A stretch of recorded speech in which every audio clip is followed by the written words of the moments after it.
You may get paid for the video if you want. When you upload, you may notice a couple of copyright notices on the video. Ignore them. The copyright claims on the video are fraudulent.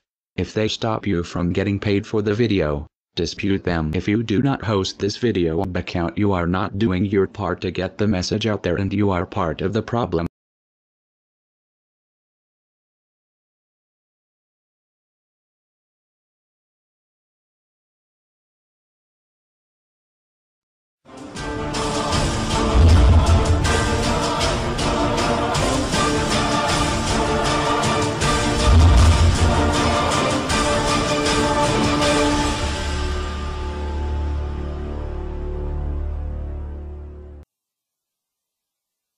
Greetings world. We are Anonymous. This following video focuses on the Federal Reserve problem of the United States. If you live in another country, please know that this video is still meant for you. The problem will affect everybody around the world, as the Federal Reserve is present in all countries. Watch this video and see what has happened to the United States so you can see what you and the world are up against. We must all unite together to fight our oppressors. Please pay attention.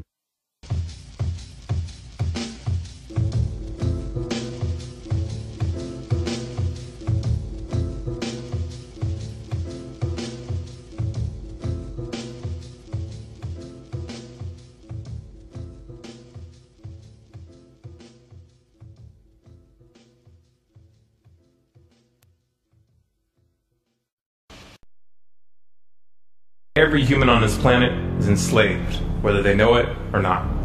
This is not the crude and primitive slavery of ancient times. It does not rely on whips and shackles to keep the oppressed in their place. These tools have been rendered obsolete by much more sophisticated methods. That most of the enslaved are unaware of their condition and would in fact argue fiercely that they are free is a testament to the effectiveness of these invisible chains. You've heard the expression, money makes the world go round. There's truth in that. Money is the prime motive for human labor in modern civilization. If you want food, shelter, and clothing, you must have money. And unless you're part of that tiny minority that has more money than they could ever spend in their lifetime, then you must work, beg, or steal for that money. That's why you get up in the morning and go to work, even if you hate your job. And that's why the specter of unemployment is more terrifying for most people than the prospect of spending 50 years of their life performing menial tasks within the confines of a fluorescent-lit cubicle. Of course, in Western countries, some are fortunate enough to have pulled away from the brink and do not live in fear that their basic needs will be met, at least for now. And yet they keep spinning the hamster wheel. Why is that? Could it be because money and the bling that it buys have become symbols of status and prestige? Money offers an illusory form of social validation, but even those who are not caught up in distinguishing themselves by how much they accumulate still must acknowledge the social stigma that comes with poverty. The combination of these primal motivators, the need for food, shelter, clothing, and social validation, is a very powerful force. It's enough to drive humans to engage in all forms of activity, even to the point of harming themselves or others in the process. The accumulation of money is therefore an accumulation of social and psychological power, and those who control the creation of money control this power at its source. So who controls the creation of money? Well, in the case of the US dollar, it's not the government. This shouldn't be an earth-shattering revelation. The fact that the Federal Reserve is a private institution owned by a cartel of the world's most powerful banks is quickly becoming common knowledge. Even the mainstream media doesn't deny it at this point. However, the full extent of what this means is only clear when you understand how the banking system really works. And unfortunately, this isn't something we're taught in school. Once you have it explained to you in simple terms, you'll understand why. Every dollar in circulation is loaned into existence by a bank. The process begins with the Federal Reserve when they loan out money to the US government and to other entities. You've probably heard this talked about before, especially in regards to the interest rate on those loans, which the Federal Reserve raises and lowers depending on economic conditions. But what's never talked about in the mainstream is the fact that the Fed isn't actually loaning out money that they have. They are merely typing those dollars into existence on a computer. You may be inclined to believe that this money is based on some physical backing like gold, but you would be mistaken. The Federal Reserve hasn't owned any gold since the 1930s. The Federal Reserve does not own any gold at all. We have not owned gold since 1934. So we have not engaged in any gold swaps. When the Federal Reserve loans money to the US government, The U.S. government gives the Federal Reserve government bonds in exchange. These bonds are simply written promises to pay back the money that was loaned to them with interest through taxation. So to be clear here, the government is taking out a loan from a bank that is creating that money out of thin air, and they're expecting you, the taxpayer, to cover that loan. The absurdity of this arrangement is even more obvious when you realize that up until 1913, the U.S. government created its own money and had no need for a bank to play the part of a middleman. That new money loaned out by the Federal Reserve enters circulation through the banks, accumulates in the banks, and in the end the banks end up holding all the cards, not necessarily for the reasons you may imagine. Contrary to popular belief, the majority of money in circulation isn't actually created by the Federal Reserve, but rather by the ordinary banks that businesses and individuals use for their checking, savings, and mortgages. How is this possible? Well, like the Federal Reserve, ordinary banks are allowed to loan out money that they don't have. There are, of course, restrictions. Banks are only allowed to loan out 10 times the amount of money that they actually have. So if Wells Fargo has $1,000, they can loan you $10,000, and they expect you to pay back that $10,000 plus interest. This is called fractional reserve banking. 75% of all money in circulation is created in this manner. Now, as bad as this may seem, this is really only the tip of the iceberg. Most banks structure payment plans so that for many years, you're paying almost nothing but interest, and only start paying down the principal gradually. The result of this strategy is that in most cases you pay far more in interest when you purchase a house than the house itself is worth. So here's the real question. If all money is created through loans, where does the money come from to pay for the interest? Let's say we reset the system to zero, loan $1,000 into existence and charge 7% interest. We now have a total of $1,000 in the system, but we owe $1,000 plus interest, and that's more. The interest ensures that there's always more debt than money in circulation, because the money to pay the interest doesn't exist. Never has, never will. This would be obvious if there was only one loan being issued to one person in this manner, but when performed on a global scale, the reality is hidden, and is transformed into a game of musical chairs where the person ending up without a seat faces bankruptcy and financial ruin. Because every dollar in existence is tied to a debt, this creates an unseen force that draws those dollars back to the banks, kind of like gravity attracts a physical object to Earth.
The catch here is that it's the labor of the people that moves that money. Every hour that you work to pay back a loan or to keep the government from throwing you in jail over income taxes is an hour worked for the banks. The total receipts from personal income taxes just barely covers the interest on the national debt. And even the principal for that debt all ends up back in the hands of the banks. And remember, that bank created that money out of nothing. Once you understand that the money that banks loan out isn't actually an asset, but is in fact a piece of legal fiction, it should be clear that you're working for these banks for free. This is a cleverly disguised form of slavery. If you manage to pay your monthly payments, then you are a successful slave, and you are allowed to keep the material comforts that come with that status. But if for some reason you fail to make those monthly payments, then the bank or the IRS comes to take your house, your car, and anything else you have of value. And if somehow, even with this enormous financial advantage, the banks still get themselves into trouble, you, the taxpayer, will be forced to bail them out. No matter what, the banks win. To say the game is rigged is an understatement. You might be inclined to think that if you live outside the United States and you don't use dollars, then this situation has no bearing on your life. But you would be wrong. The dollar is both the world reserve currency and the only currency in which oil is sold on global markets. This is often referred to as the petrodollar status. This means that wherever you live, whether your country is an oil exporter or an oil importer, you are affected. If your country is an oil importer, then you are affected by the fact that in order to keep your country running, you have to acquire dollars. To acquire those dollars, you have to send goods and services to the United States or to someone else who did.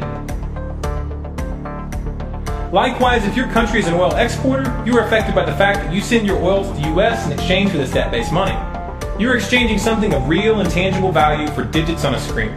And if for some reason the leadership of your country grows tired of this arrangement and tries to pull off the dollar, you'll quickly find the United States military at your doorstep ready to open up a can of democracy on you. Iraq learned this the hard way when they switched their oil sales to euros in 2000, and Libya when they tried to organize a gold-based currency for Africa. Debt-based money is a masterpiece of social engineering, the ultimate tool of the ruling elite. Yet in reality, the whole thing is nothing more than a construct of belief. Our chains are the chains of the mind, and the path to freedom must also begin in the mind. If we want a better future for our children and grandchildren, then we must work right now to reach a critical mass of awakening. So in case you missed it, the Federal Reserve's only job was to issue paper currency and back up that money with gold, making each dollar refundable for gold. But what they did was they stole the gold, then printed a bunch of fake money out of thin air backed by nothing and loaned it out at high interest. They collected around $3 for every one fake dollar they produced, and they did this scam with every dollar ever made in the US. You never knew about it because they collected the interest through taxes. It was an invisible scam. This scam put you and your children in a $19 trillion debt, making your children debt slaves forever. The following video will demonstrate how much these banksters stole from the world. We are considered the 99% in the video. They, the banksters, are considered the 1% in the video. Pay attention. There's a chart I saw recently that I can't get out of my head. A Harvard business professor and economist asked more than 5,000 Americans how they thought wealth was distributed in the United States. This is what they said they thought it was. Dividing the country into 5 rough groups of the top, bottom, and middle 3 20% groups, they asked people how they thought the wealth in this country was divided. Then he asked them what they thought was the ideal distribution. And 92%, that's at least 9 out of 10 of them, said it should be more like this. In other words, more equitable than they think it is. Now that fact is telling, admittedly, the notion that most Americans know that the system is already skewed unfairly. But what's most interesting to me is the reality compared to our perception. The ideal is as far removed from our perception of reality as the actual distribution is from what we think exists in this country. So ignore the ideal for a moment. Here's what we think it is again. And here is the actual distribution. Shockingly skewed. Not only do the bottom 20% and the next 20%, the bottom 40% of Americans barely have any of the wealth. I mean, it's hard to even see them on the chart. But the top 1% has more of the country's wealth than 9 out of 10 Americans believe the entire top 20% should have. Mind-blowing. But let's look at it another way, because I find this chart kind of difficult to wrap my head around.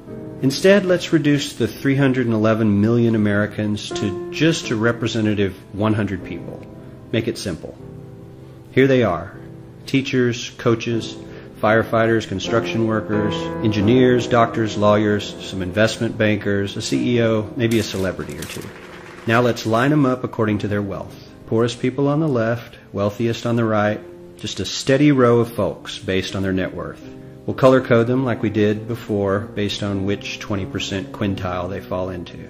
Now let's reduce the total wealth of the United States, which was roughly $54 trillion in 2009, to this symbolic pile of cash. And let's distribute it among our 100 Americans. Well, here's socialism, all the wealth of the country distributed equally.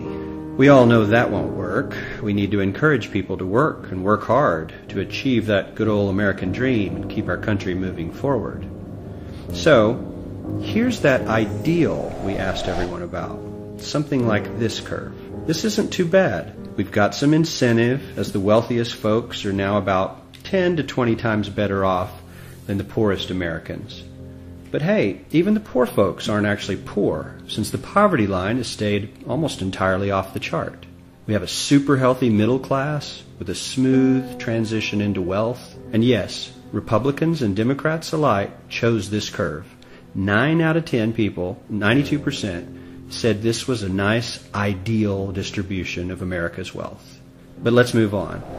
This is what people think America's wealth distribution actually looks like.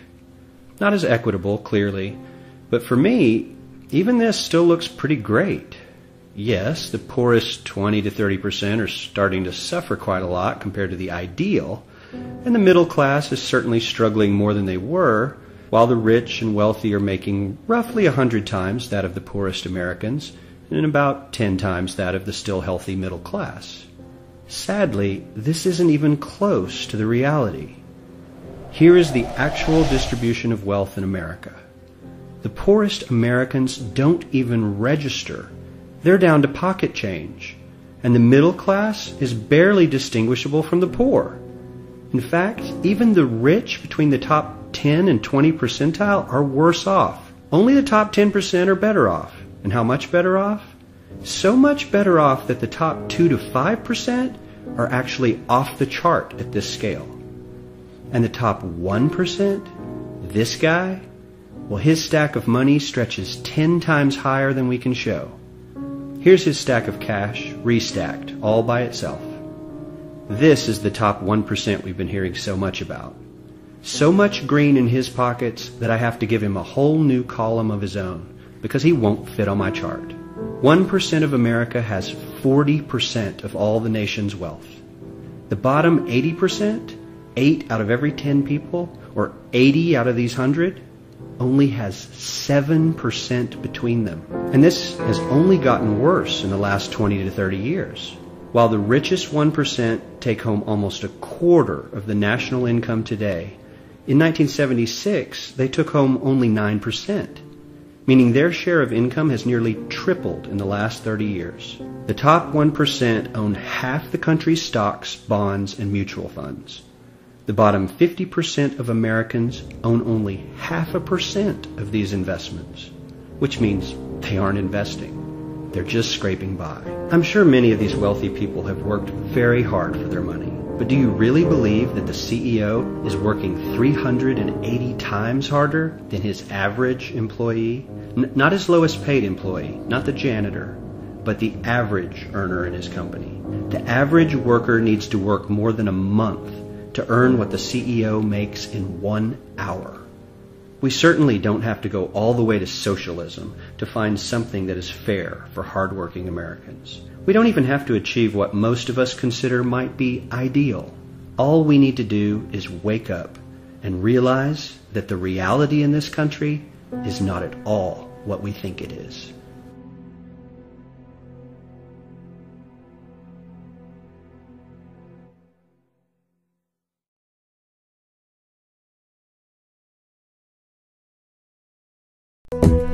In 1945, the Bretton Woods Agreement established the dollar as the world reserve currency, which meant that international commodities were priced in dollars. The agreement, which gave the United States a distinct financial advantage, was made under the condition that those dollars would remain redeemable for gold at a consistent rate of $35 per ounce. The United States promised not to print very much money, but this was on the honor system, because the Federal Reserve refused to allow any audits or supervision of its printing presses.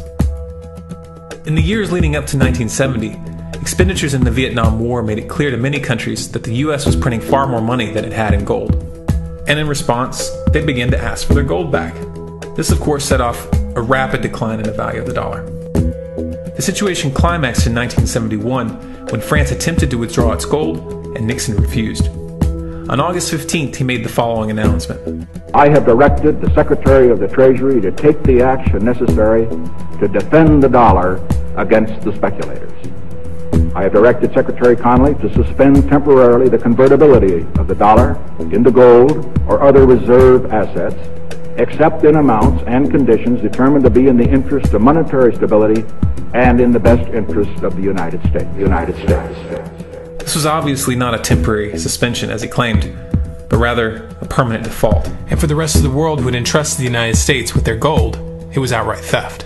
In 1973, President Nixon asked King Faisal of Saudi Arabia to accept only US dollars as payment for oil and to invest any excess profits in US Treasury bonds, notes, and bills. In return, Nixon offered military protection for Saudi oil fields. The same offer was extended to each of the world's key oil-producing countries, and by 1975, every member of OPEC had agreed to only sell their oil in US dollars. The act of moving the dollar off of gold and tying it to foreign oil instantly forced every oil importing country in the world to start maintaining a constant supply of Federal Reserve paper. And in order to get that paper, they would have to send real physical goods to America. This was the birth of the petrodollar. Paper went out, everything America needed came in, and the United States got very, very rich as a result. It was the largest financial con in recorded history.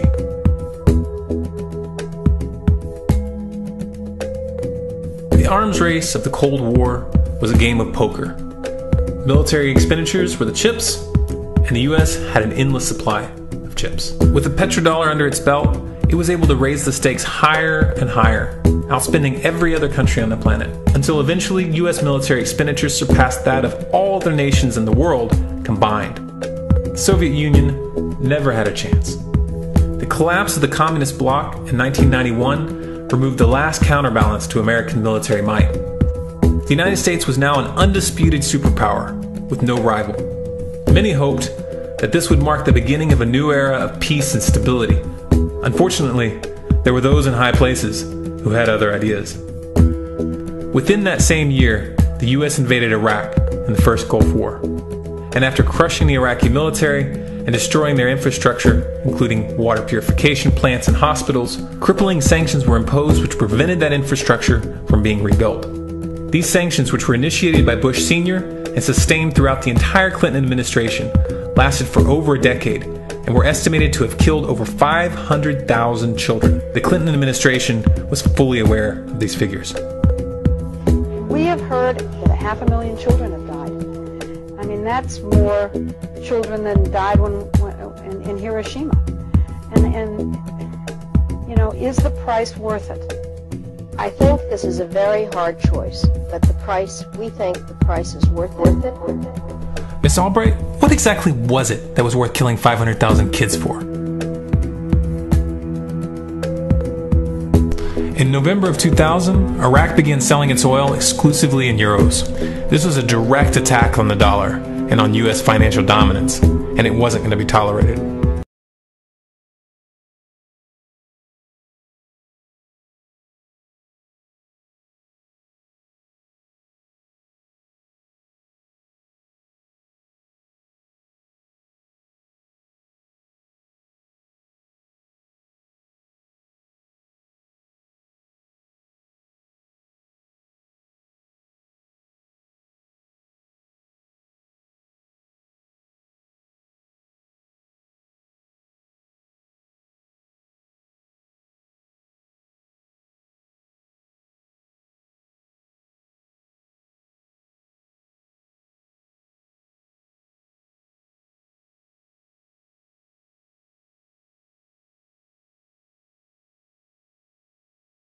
Of the mainstream media began to build up a massive propaganda campaign claiming that Iraq had weapons of mass destruction and was planning to use them.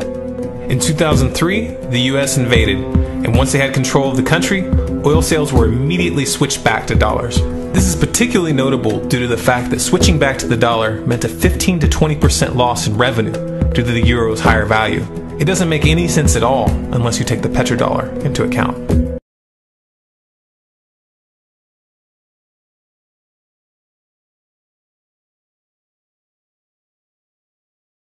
So now you can see we really did go to war just to keep this Federal Reserve petrodollar scandal going. And if you think our country didn't commit 9/11 to go to war, do a little research on Operation Northwoods. It was a plan to fly multiple planes into real towers with real people, to go to war with Cuba. Congress signed off to do this act of terrorism. All branches of military did as well. The government kills for the banks. Our country is ran by the banksters.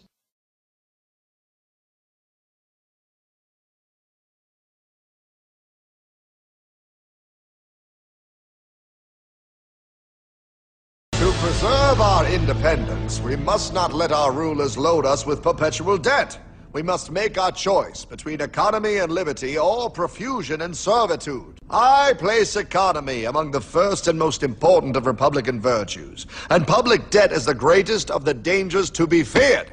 It is incumbent on every generation to pay its own debts as it goes. If the American people ever allow private banks to control the issue of their money, first by inflation and then by deflation, the banks and corporations that will grow up around them will deprive the people of their property until their children will wake up homeless on the very continent their fathers conquered. The Federal Reserve made so much profit from this money scandal they were able to literally control the government.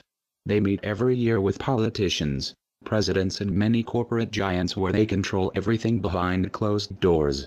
These people control everything. This meeting is called Bilderberg Group. The Federal Reserve bankers are what are commonly referred to as the Illuminati. This is not a conspiracy.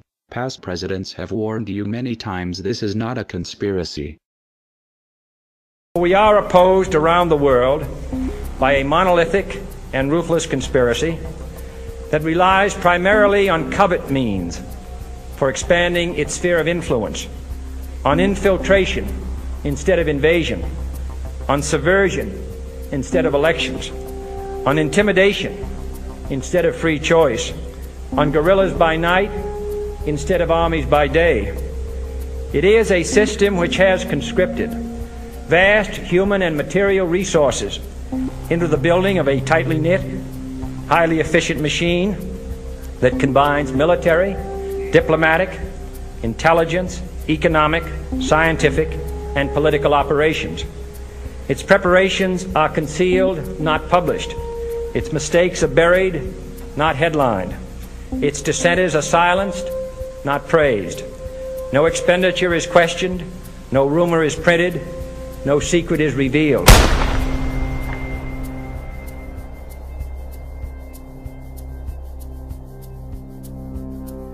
What's happening? Where am I? I believe perhaps you understand now, pal, but you are afraid.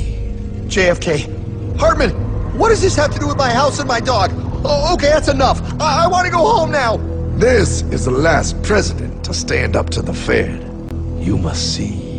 On June 4, 1963, President Kennedy signed Executive Order 11110. This executive order empowered the U.S. Treasury to issue real money without the Fed. It would have worked. Kennedy's plan to dismantle the Federal Reserve machine had begun. But 6 months later, John F. Kennedy went to Dallas and never returned. No way. No way they could do that. The new president, Lyndon Johnson, threw out Kennedy's order. And since JFK, no president has dared confront the secret powers behind the Federal Reserve. Just how rich and powerful is Lord Evelyn Rothschild? Historically, the Rothschild family wealth was hidden in underground vaults. The Rothschilds' secret financial records were never audited and never accounted for. Their family commissioned biographies give the illusion that their family fortune has dwindled, but researchers estimate their wealth at close to $500 trillion, more than half the wealth of the entire world.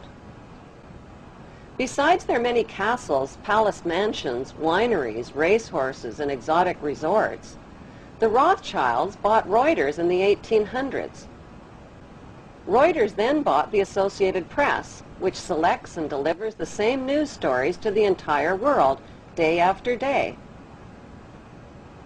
They have controlling interest in 3 major television networks and easily avoid media attention since they own it. They also fix the world price of gold on a daily basis and profit from its ups and downs. Over the centuries, the Rothschilds have amassed trillions of dollars worth of gold bullion in their subterranean vaults and have cornered the world's gold supply. They own controlling interest in the world's largest oil company, Royal Dutch Shell.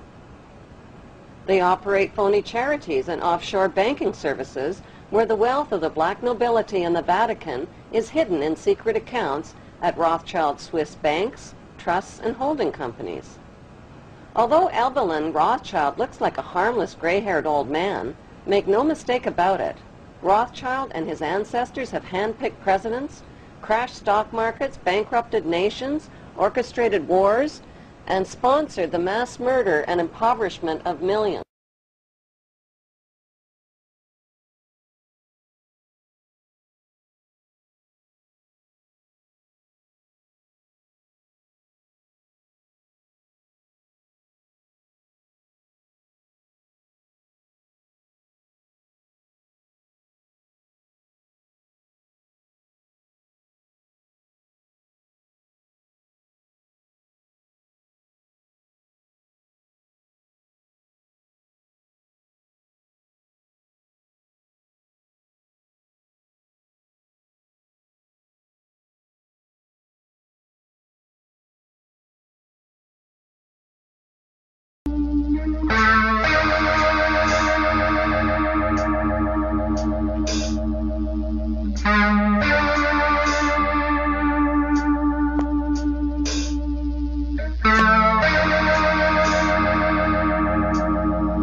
In breaking news, to all of you who don't like conspiracy theorists, all of y'all who don't like truthers, who want to call truthers crazy, your fun is over. Those days of you having the illusion of credibility are over. The truth prevails over your ignorance. The truth is universal. You can try to say, oh, truthers are white supremacists. How does that work? Whatever you want to say. You've been demonizing 9/11 truthers all these years. You're demonizing Sandy Hook truthers. Well, if it was a real conspiracy, don't you think the media would talk about it? Don't you think it would be on the front page of the news? Don't you think? Well, if it was a real government conspiracy, why do you think they would let that be on the news? Because you know the news stations are bought and paid for. You know the news, they read off a script, right? You know the news reporters do that, right?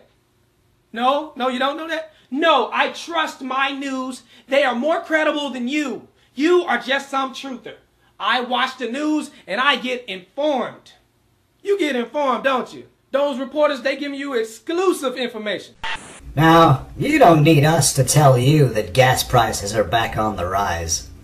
Well, if you filled up your gas tank lately, then you don't need us to tell you that gas prices are back on the rise. You don't need us to tell you that gas prices are back on the rise. You don't need us to tell you that gas prices are back on the rise. You don't need us to tell you that gas prices are back on the rise. You don't need us to tell you that gas prices are back on the rise. You don't need us to tell you that gas prices are back on the rise. You don't need us to tell you that gas prices are back on the rise. You don't need us to tell you that gas prices are back on the rise. You don't need us to tell you gas prices are back on the rise. You don't need us to tell you that gas prices are back on the rise. You don't need us to tell you that gas prices are back on the rise. You don't need us to tell you gas prices are back on the rise. You don't need us to tell you that gas prices are back on the rise. You don't need us to tell you gas prices are on the rise. I know. President, earlier this year you told us you had ordered your administration to cease and desist on payments to journalists to promote your agenda. You cited the need for ethical concerns and the need for a bright line between the press and the government. Your administration continues to make the use of video news releases, which are prepackaged news stories sent to television stations, fully aware that some or many of these stations will air them without any disclaimer that they are produced by the government. Comptroller General of the United States this week said that raises ethical questions. Does it raise ethical questions about the use of government money to produce stories about the government that wind up being aired with no disclosure that they were produced by the government? There is a Justice Department opinion that says these pieces are within the law so long as they're based upon facts, not advocacy. And I expect our agencies to adhere to that ruling, to that Justice Department opinion. This has been a long-standing practice of the federal government to use these types of videos. Agricultural Department, as I understand, has been using these videos for a long period of time. The Defense Department, other departments have been doing so. It's important that they be based upon the guidelines set out by the Justice Department. Now, I think it'd be helpful if local stations then disclose to their viewers if that's, that this was based upon a factual report and they chose to use it. But evidently in some cases that's not the case. So anyway. To guarantee that's happening by including that language in the prepackaged report. Yeah, I don't, look, oh, you mean a disclosure? I'm George W. Bush and I... Well, some way to make sure it couldn't air without the disclosure that you believe is so vital. Ken, I mean, there's a procedure that we're going to follow, and the local stations ought to, if there's a deep concern about that, ought to tell their viewers what they're watching. Conan O'Brien may be about to push the envelope on late-night television. Conan O'Brien may be about to push the envelope on late-night television. Conan O'Brien may be able to push the envelope on late-night television. Conan O'Brien may be about to push the envelope on late-night television. Conan O'Brien may be about to push the envelope on late-night television. Conan O'Brien may be about to push the envelope on his late-night television. Conan O'Brien may be about to push the envelope on late-night television. Conan O'Brien may be about to push the envelope on late-night television. Conan O'Brien may be about to push the envelope on late-night TV. Conan O'Brien may be about to push the envelope on late-night television. for these anchors to ask no questions, do no fact-checking, and hold no differing interpretation of the news they're delivering is not only absurd, it's downright dangerous. Certainly there were commentators and others, pundits at Fox News that were helpful to the White House. And certainly, yeah, certainly we got talking points to those people. Call Sean, call Bill, call whoever. Did you do that as a regular thing? It wasn't necessarily something I was doing, but it was something that we at the White House, yes, were doing, and getting them talking points and making sure they knew where we were coming from. So you were giving them talking points. But I would separate the journalists. That's important. Yeah. You were using these commentators as your spokespeople.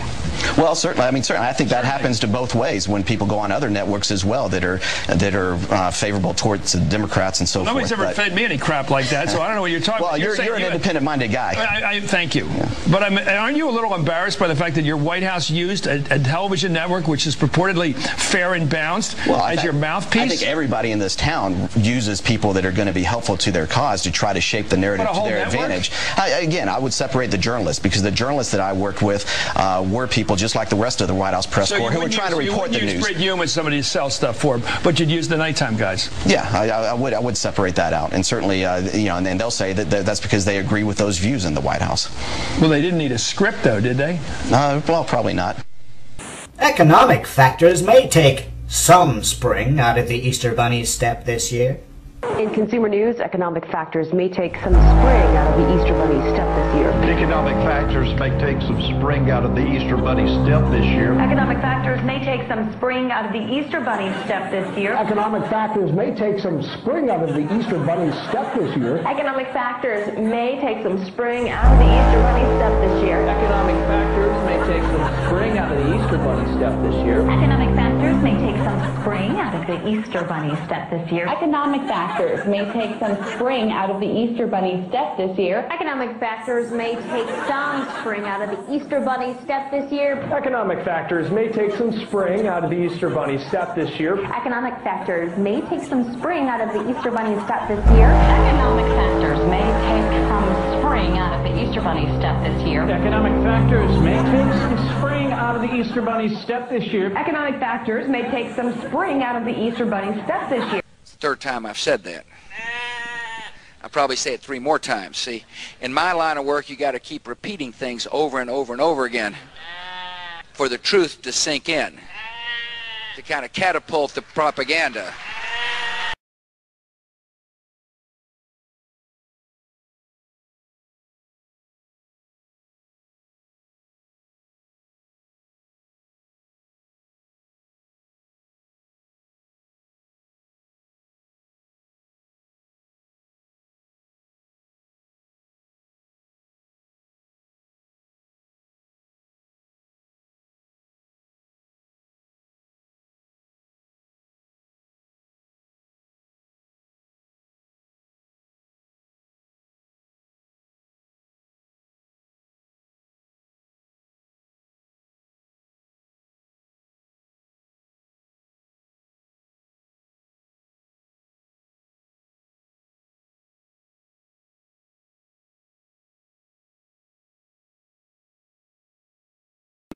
Review time, partner. And I am so tired of this deception right here. This is what got you in a chokehold.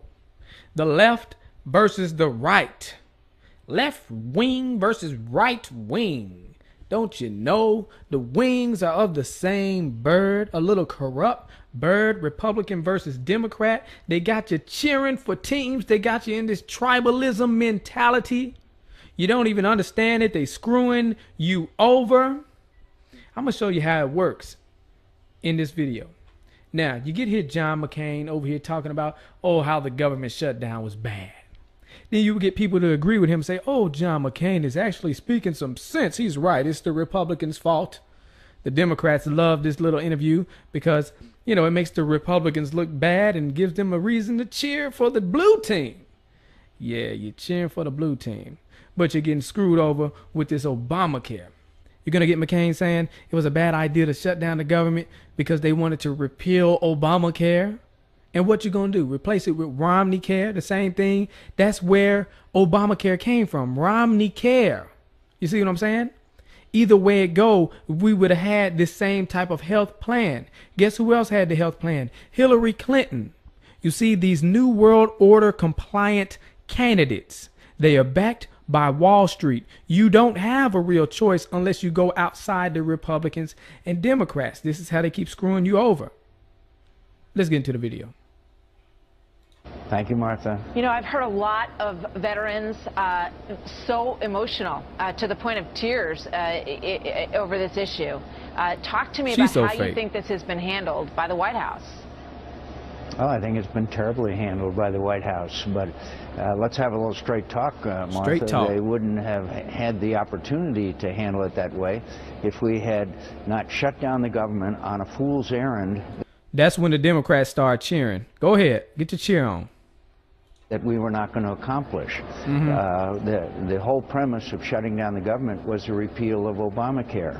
I fought against Obamacare harder than any of the people who wanted to shut down the government. I bet you did. I campaigned all over this country in 2012 saying elect Mitt Romney and we'll repeal and replace Obamacare. But see, that's so dumb.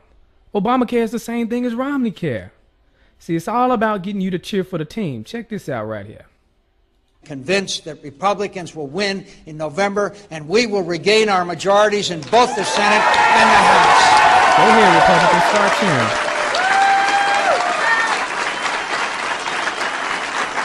Why are you blinking like that? Well, stop blinking like that. What's your problem?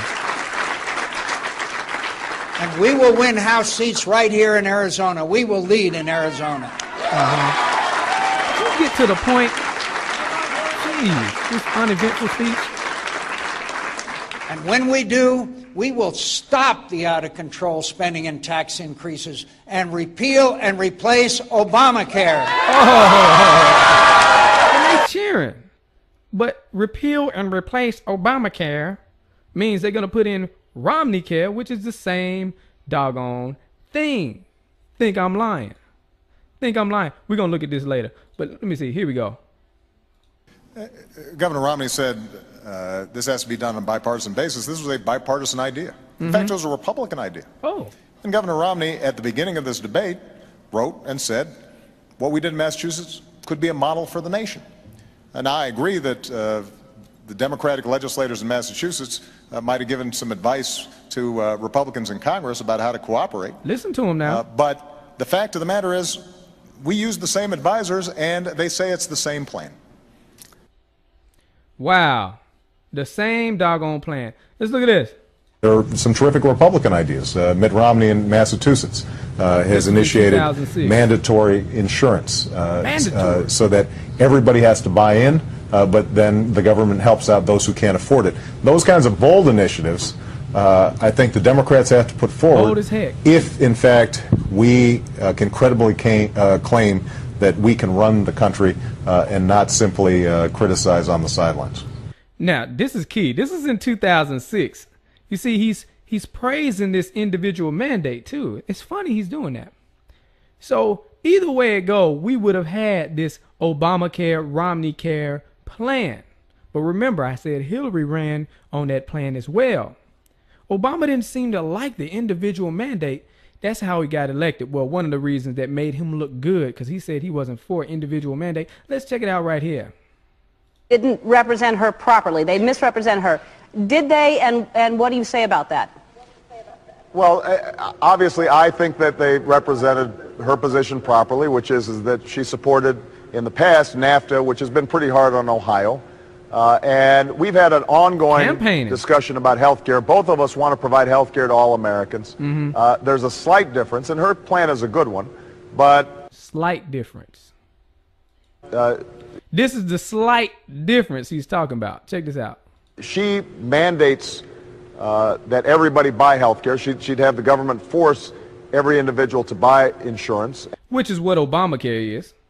And I don't have such a mandate because I don't think the problem is that people don't want health insurance. It's that they can't. No, I don't want it. I don't want health insurance.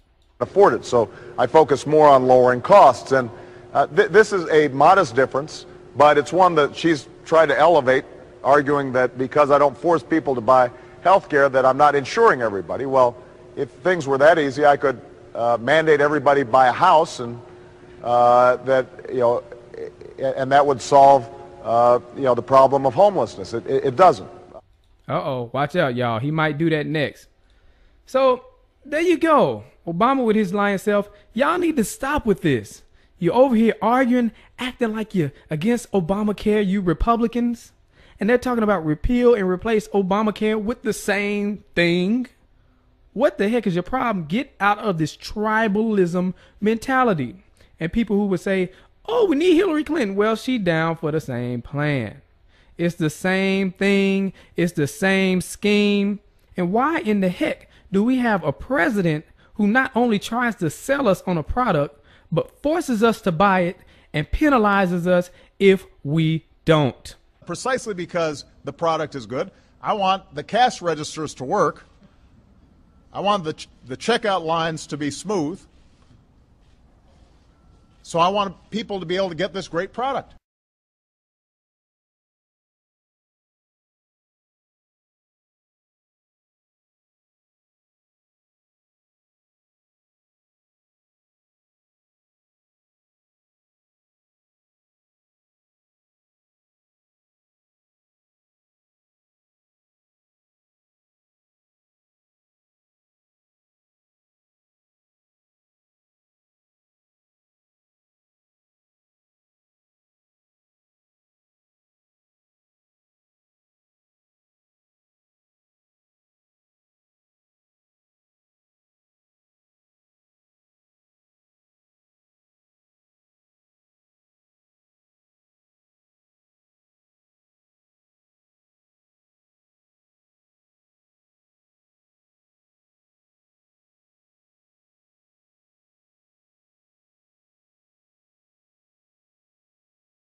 Who is this guy?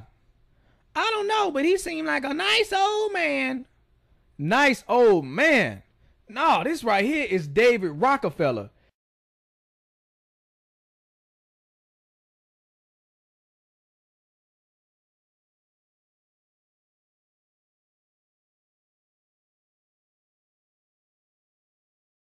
This guy right here, you need to do some research on David Rockefeller. Feel free to do that whenever you get a chance. But people who know about this man right here, they know he is nothing but trouble. Rockefellers, come back. We don't want your new world order, you know? Leave Chile right now. Leave Chile. You are not... You're killing a lot of people. You're killing a lot of people. Leave here. Leave Chile right now. Leave Chile. Leave Chile. We don't want your world government. Leave Chile right now. Leave Chile, okay? Leave Chile. Your family is the most disgusting in the world, you know? Leave here. Leave. You also, you're a traitor to Chile. Mr. Agustin Edwards, you're a traitor to Chile, okay? You're a traitor to Chile. What you're doing right now, okay? Okay? Okay? You know everything. You know everything. You're participating with him. You're participating with him in this. Your world government will fail, okay? You heard what the man said. Leave Chile. Why was that man so mad at him? You want to know why? Because he knows the Rockefeller family is for the New World Order agenda. What is the New World Order agenda? Well, that is the plan of this secretive elite, this cabal, to bring about a one world government. And not only a one world government, but a one world currency. And not only a one world currency, but a one world religion to glue it all together, which would mean they would have total control. These small amount of people controlling the whole world has never happened before. What else is going on? Well, depopulation.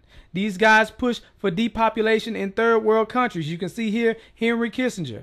Depopulation should be the highest priority of U.S. foreign policy towards the third world. So what they're doing is systematically killing off large populations of third world countries, and they're working to bring America to third world country status. They control the banks. They control the money. They will do it. That is their plan. And eventually they want to have the population down to an amount where they can control all the people. But you know what? You don't even have to take my word for it. I had a friend, Nick Rockefeller, okay, who was one of the Rockefeller family. And he, when I was running for governor in Nevada, he came to me, introduced himself to me through an attorney. And we became friends. We started talking about things. And I learned an awful lot from Mr. Rockefeller. And one of the things that we used to talk about was the ultimate plan of the banking industry, what they wanted to accomplish. And the goals of the banking industry, not just the Federal Reserve System, but the private banks in Germany and England, all over Italy, all over the world, they all work together. They're all central banks, and they're all part of the Communist Manifesto. You know, central banking is one of the major planks of the Communist Manifesto. We talk about America being a capitalistic country, but yet at the same time we have a central bank that plans everything for us, right? And the graduated income tax is another plank of the Communist Manifesto, right? So right there you have two major planks of the Communist Manifesto that have been brought in because of the Federal Reserve System, okay?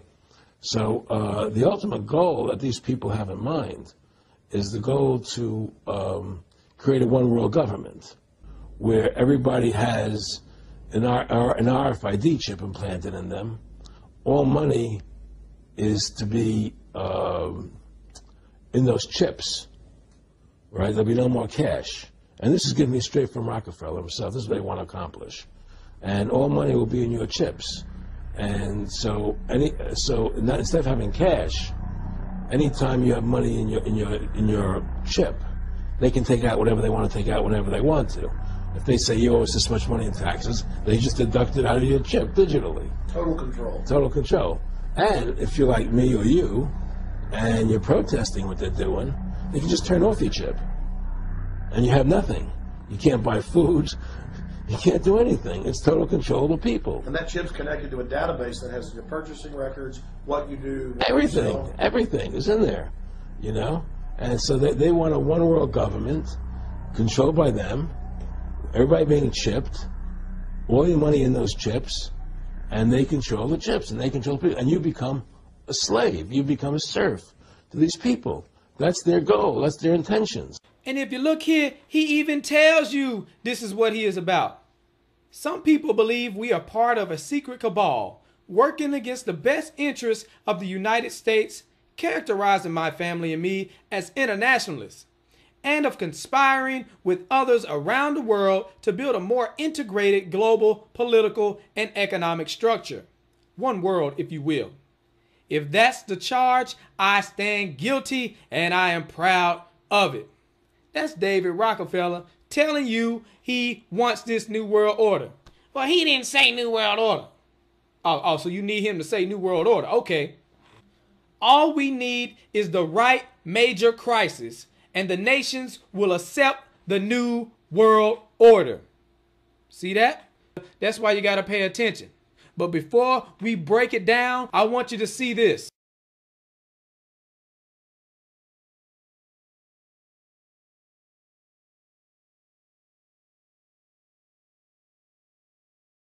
You were both in Skull and Bones, the secret society. It's so secret we can't talk about it. What does that mean for America? The conspiracy theorists are going to go wild. I'm sure they are. I don't know. I haven't seen the rest. Number 322? First of all, he's not the nominee. And, look, I look forward... Are you prepared to lose?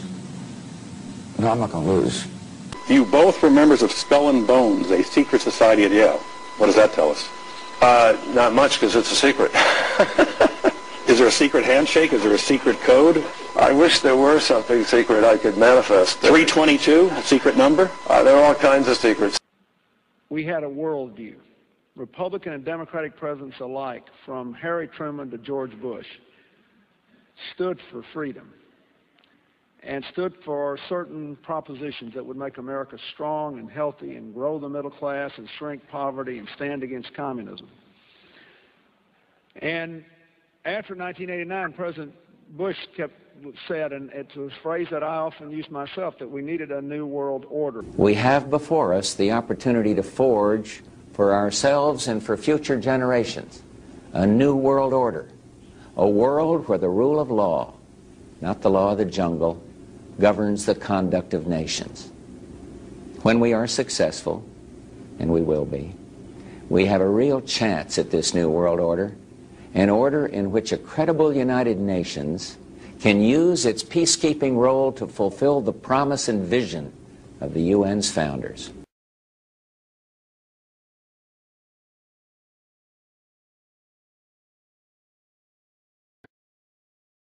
the affirmative task we have now is to actually create a new world order.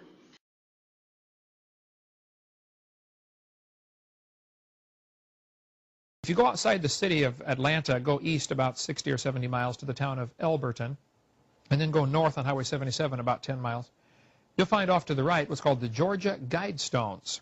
It looks kind of like Stonehenge, these big, huge granite rocks set up there.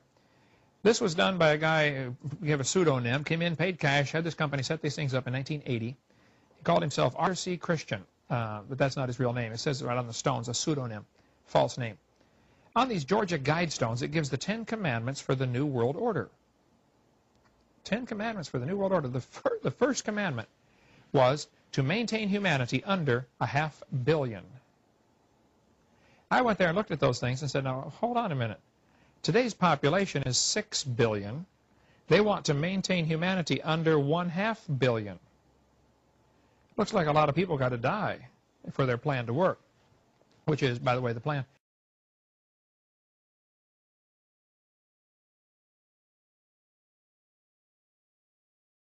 Jacques Cousteau said we'd have to eliminate 350,000 people a day. 1/3 million people a day would have to be eliminated to save Mother Earth. Bill Clinton said we need to reduce the population of the earth to 1 billion. There are a lot of folks who would like to reduce the population of the earth. The Bible command is quite the opposite.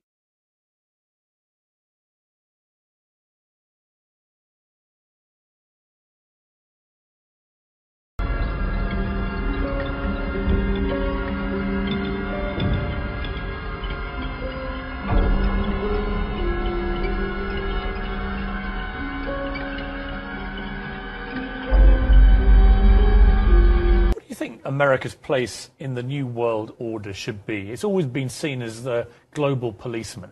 But as you said before, you know, it's hard to see with all these military conflicts where the winner and loser lies. What should America be doing I think globally? The global policeman should be the United Nations. And I don't think we should need one. I think we should use courts the way we do in civilian life. It's time to put war and conflict, armed conflict behind us and move on and start acting like civilized, educated human beings. Oh, you're so civilized, Ted. Let's look at your quote. A total population of 250 to 300 million people, a 95% decline from present levels would be ideal. That's Ted Turner, founder of CNN and New World Order supporter. You see, he donated $1 billion to the United Nations. This man is down for the depopulation agenda. He wants a one-child policy for 100 years, yet he got 5 kids. And you got to pay attention, because these jokers will tell you that they selling out. And they do that just so it'll go over your head. So you'll be like, oh, well, they didn't really mean that. They're just being sarcastic. It's not that serious. But then at the same time, people be like, oh, well, I ain't gonna believe that unless they tell me. He telling you right here. We get Shaq admitting to the whole world that he's a Freemason and he is proud of it. What is going on there? That's a ring of my profession. You don't know nothing about that. Okay, well, can we get a close-up on that? There it is. What? I don't know nothing about What is the profession? Yeah, which profession Look are at you that talking man. about? Woo, that man so happy. Is it a legal profession? Of course it's legal. It's a ring of my profession. I'm trying to read it. Okay. It's too many diamonds. He's like, yep, I'm a Freemason. Ain't nothing you can do. Are you a Mason? Of course. And all them jokers around him know what's going on. And the secret ceremony. Well, you might as well put your pinky out when you drink your drink. Put your pinky out. You know, the secret ceremonies with the candles and the... Everyone wears... Anyway, the Clippers. The Clippers. Ring, but that is impressive, Mr. Old Deal. I don't have a championship. Anyway, so the Clippers... Oh, yeah, I have 4. 2 exactly. Those he doesn't wear. Those he doesn't wear. The Clippers. Yeah. As I was blinded by success. Look at that man right there. That's impressive. I'm blinded by success. See, they know what the deal is when you a Freemason. You know, they get all these movie roles and all these deals. Matter of fact, Shaq was on Grown Ups 2. It was one of the worst movies I have ever seen. Oh my gosh. Terrible. Anyways, he on there. There go your boy Shaq. Shaq's a Freemason. Bring it right back to David Rockefeller.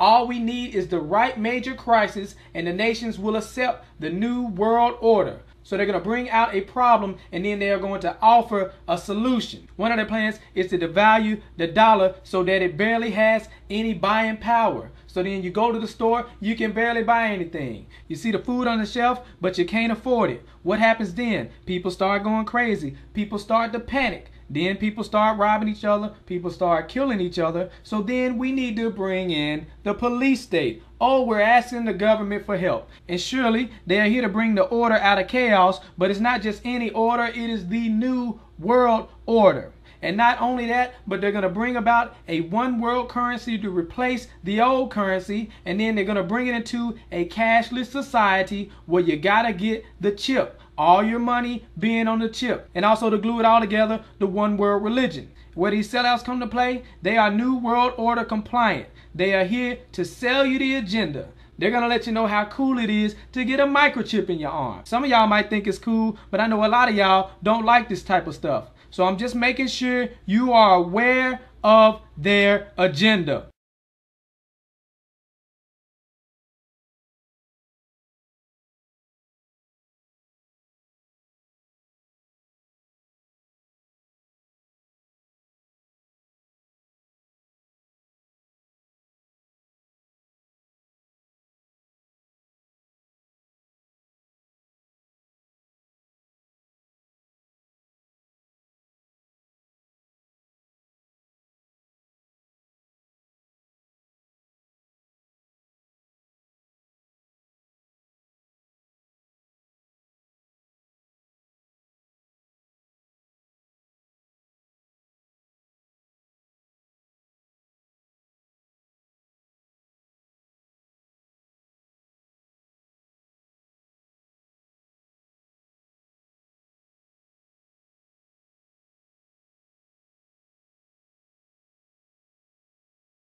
But anyway, I've had people calling me saying they go out to their mailbox and they find a little red dot or a little blue dot on their mailbox, and they wonder what the little red dot and blue dot is. Well, it's marking your mailbox by the government, so when foreign troops come in here on us after martial law, if you have a red dot on your mailbox, they take you out immediately and shoot you right in the head. But if you have a blue dot, they take you to the FEMA camps being built by Halliburton right now to house 50 million Americans. They're building enough concentration camps in America by Halliburton that Cheney's getting rich off of, Vice President Cheney's getting rich off of, to put those with the blue dot on your mailbox in those concentration camps. Now, if you go out and you find a pink dot, on your mailbox, that means that they believe you'll be a good slave and you're going to go along with the program and serve our international Antichrist masters. So watch for that dot.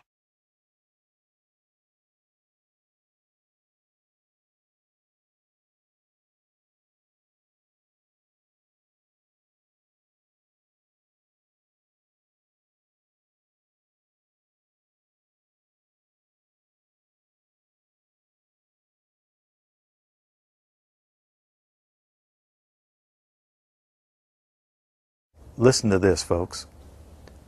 I was pulled to the side road, which was a new cut gravel dirt road in front of a business, a builder's supply business. And the right side of the road was filled with, which I thought was portable toilets. I never looked at them that close. Same in color, maybe black, but which was an odd color. And I asked him about the field of black boxes. What were they? Because I'd never seen anything like that. And his statement was that if he told me, I would be one of few people in Madison, Georgia that knew about them.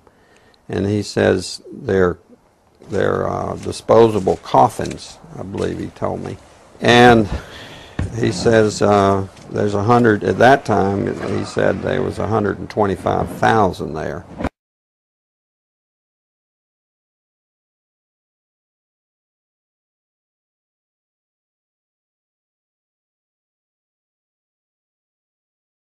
And the brother of the man that owns this field, that the government is leasing this field from to store these disposable coffins, this brother was given 3 years to set up temporary morgues around the country. Have you heard that the Department of Homeland Security has purchased 1.6 billion rounds of ammunition last year?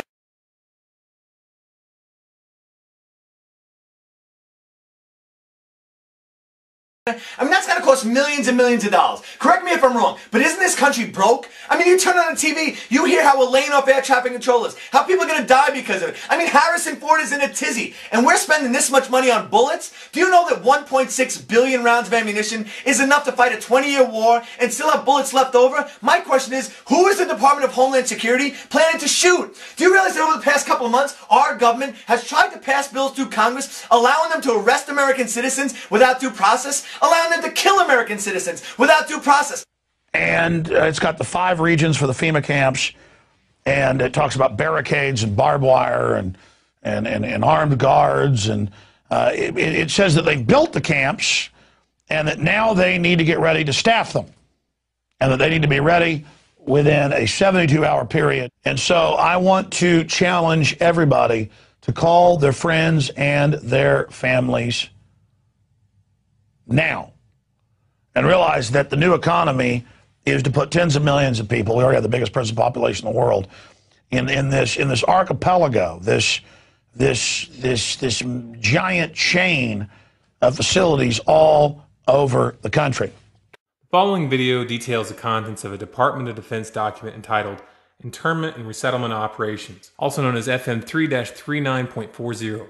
The document is 325 pages long and it is signed by Joyce E. Morrow, Administrative Assistant to the Secretary of the Army. It was created in 2010, however, it's just been recently leaked to the public via the internet and can now be downloaded from multiple sources. In the description below, you'll find a download link for the document. I strongly encourage you to download it yourself and to verify everything that's being said here. The document outlines military procedures for internment and resettlement of civilians, and it describes the layout and the administration of these internment camps. It clearly states on page 38 that it applies within U.S. territory, and it specifically addresses the detainment of U.S. citizens, as is indicated by the identification procedures for new prisoners on page 146, which states that social security numbers are to be recorded alongside their photograph and fingerprints.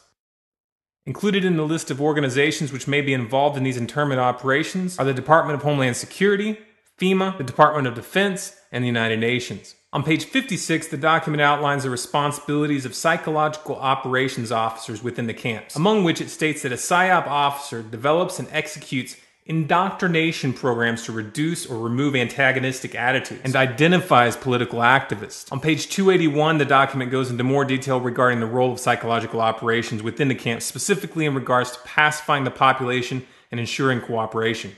On page 238, it gives the conditions for the use of deadly force in such camps. Among the justifications for lethal force, it includes to terminate an active escape attempt. That point right there should make it clear that these camps are not benevolent disaster relief type facilities. On page 244, the document calls for the use of snipers during riots to, quote, scan a crowd and identify agitators and riot leaders for apprehension and fire lethal rounds if warranted.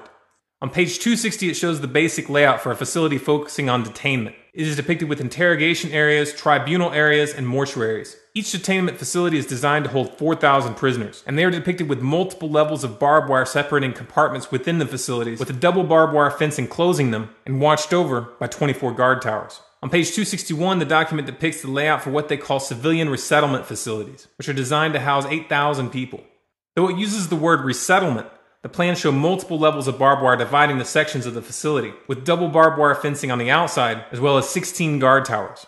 On page 262, the layout for facilities designed for what they call non-compliant prisoners is shown. These camps are designed to hold up to 300 prisoners, they have 3 interrogation centers, and are guarded by 13 guard towers. Now, if there's any question whether these plans are active or just theoretical, this should be settled by the fact that the U.S. Army has been running ads for job positions in these camps since 2009, and apparently, they're still hiring. Once again, if you look in the description, you'll find all the links you need to verify this information. It's important to note here that this document was created in 2010, which was under the Obama administration, and it predates the NDAA of 2012, which authorized military detainment of U.S. citizens. This clearly shows a long-term agenda at work.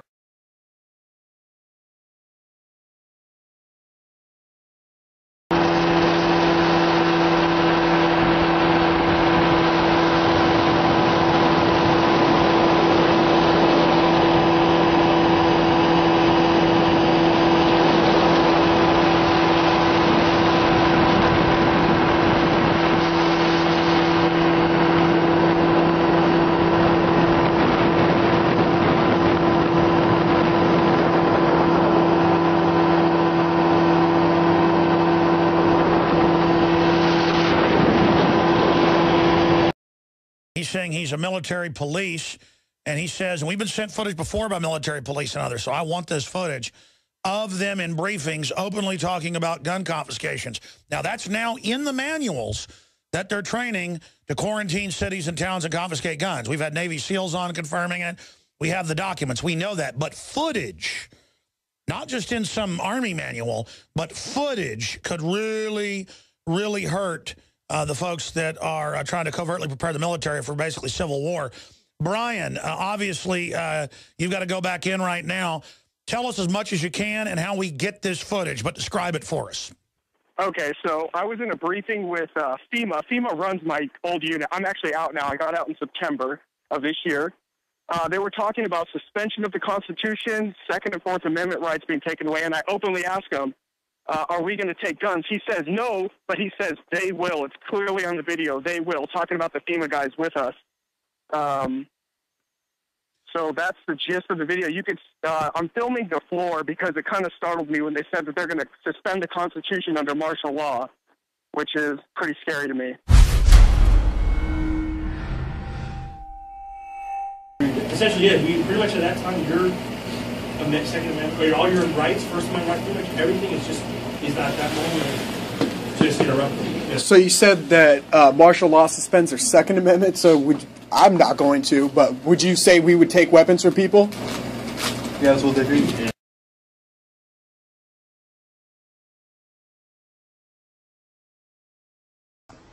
President Obama today proposed something new, something called prolonged detention. Doesn't sound that bad, right? Prolonged detention. Did you ever see the movie Minority Report? It was based on a Philip K. Dick short story. Came out in 2002. It starred Tom Cruise, remember? He played a police officer in something called the Department of Pre-Crime. Pre-crime is where people are arrested and incarcerated to prevent crimes that they have not yet committed. Mr. Marks, by mandate of the District of Columbia Pre-Crime Division, I'm placing you under arrest for the future murder of Sarah Marks and Donald Dubinos. Take place today, April 22nd, at 0800 hours, 4 minutes. No, I didn't do anything. You didn't do anything, but you're gonna. future murder. Creepy, right? Putting somebody in jail not for what they've done, but for what you're very sure they're going to do? There may be a number of people who cannot be prosecuted for past crimes. In some cases because evidence may be tainted, but who nonetheless pose a threat to the security of the United States. We're not prosecuting them for past crimes, but we need to keep them in prison because of our expectation of their future crimes.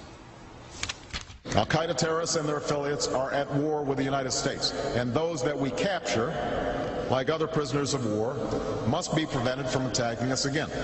Prevented. We will incarcerate people preventively. Preventive incarceration. Indefinite detention without trial. That's what this is. That's what President Obama proposed today, if you strip away the euphemisms. One civil liberties advocate told the New York Times today, quote, "We've known this was on the horizon for many years, but we were able to hold it off with George Bush. The idea that we might find ourselves fighting with the Obama administration over these powers is really stunning." And it is stunning.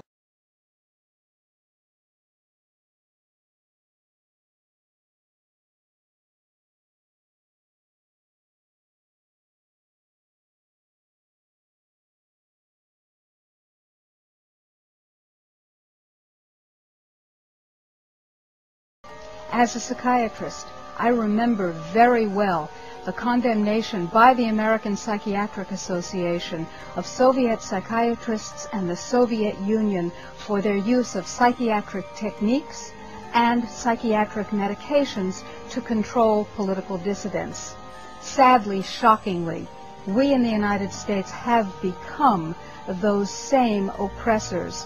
We now have a policy, as exemplified by the FBI brochure from the Phoenix Office on Counterterrorism, which says people who are defenders of the U.S. Constitution against federal government and the UN and make numerous references to the U.S. Constitution should be monitored as potentially murderous, and fanatical terrorists, by extension, should be considered mentally unstable.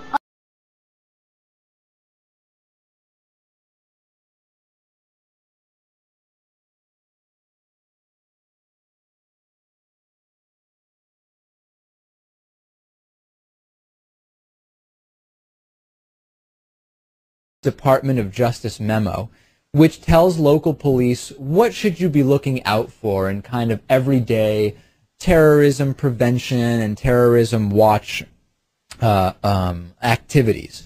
And one of the things that is considered a potential terrorist risk is individuals who harbor doubts about the official story regarding 9/11. The memo adds 9/11 official story skeptics to the growing list of targets. Know good and well that someday there could be a government in power that is shipping its citizens off for disagreements. There are laws on the books now that characterize who might be a terrorist. Someone missing fingers on their hands is a suspect, according to the Department of Justice. Someone who has guns, someone who has ammunition.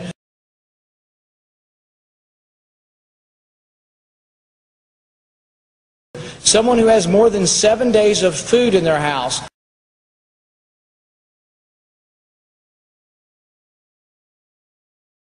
Can be considered a potential terrorist. If you are suspected by these activities, do you want to have the government have the ability to send you to Guantanamo Bay for indefinite detention? A suspect. We're not talking about someone who has been tried and found guilty. We're talking about someone suspected of activities. President Obama is now allowed to write in laws without consent from Congress, making us no different than a dictatorship. The president has just signed many executive orders that allows the government to take your assets, your loans, your children, transportation, and gives the government permission to put you into concentration camps and labor camps. If you do not believe me, here are the executive orders. Read them yourself.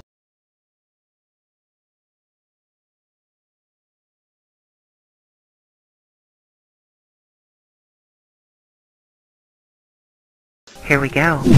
Executive Order 10990 allows the government to take over all modes of transportation and control of all highways and seaports.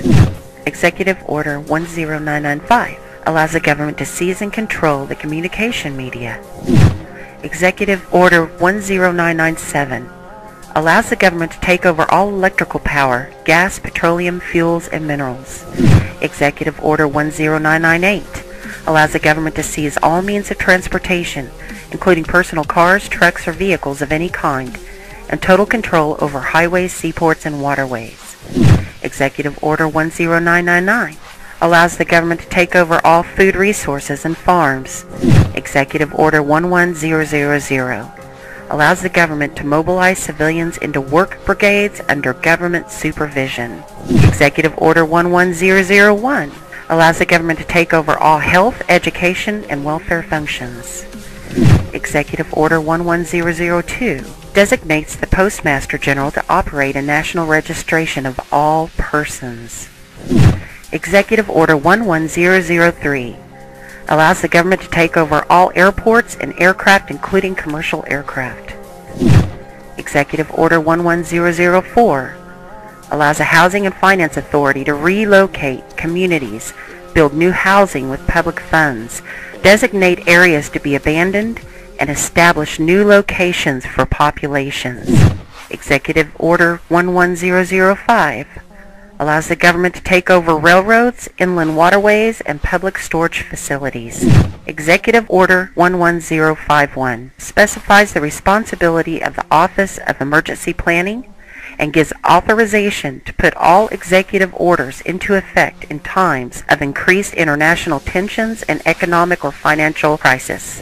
Executive Order 11310 grants authority to the Department of Justice to enforce the plans set out in executive orders, to institute industrial support, to establish judicial and legislative liaison, to control all aliens, to operate penal and correctional institutions, and to advise and assist the President. Executive Order 11049 assigns emergency preparedness function to federal department and agencies, consolidating 21 operative executive orders issued over a 15-year period. Executive Order 11921 allows the Federal Emergency Preparedness Agency to develop plans to establish control over the mechanisms of production and distribution of energy sources, wages, salaries, credit, and the flow of money in U.S. financial institution in any undefined national emergency. It also provides that when a state of emergency is declared by the President, Congress cannot review the action for 6 months. The Federal Emergency Management Agency has broad powers in every aspect of the nation. General Frank Salzito, chief of FEMA's Civil Security Division, stated in a 1983 conference that he saw FEMA's role as a new frontier in the protection of individual and governmental leaders from assassination and of civil and military installations, from sabotage and or attack, as well as prevention of dissident groups from gaining access to U.S. opinion or a global audience in times of crisis. FEMA's powers were consolidated by President Carter to incorporate the National Security Act of 1947 that allows for strategic relocation of industries, services, government, and other essential economic activities, and to rationalize the requirements for manpower, resources, and production facilities. The 1950 Defense Production Act gives the President sweeping powers over all aspects of the economy. The Act of August 29, 1916 authorizes the security of the Army in time of war to take possession of any transportation system from transporting troops, material, or any other purpose related to the emergency. The International Emergency Economic Powers Act enables the President to seize the property of a foreign country or national. These powers were transferred to FEMA in a sweeping consolidation in 1979.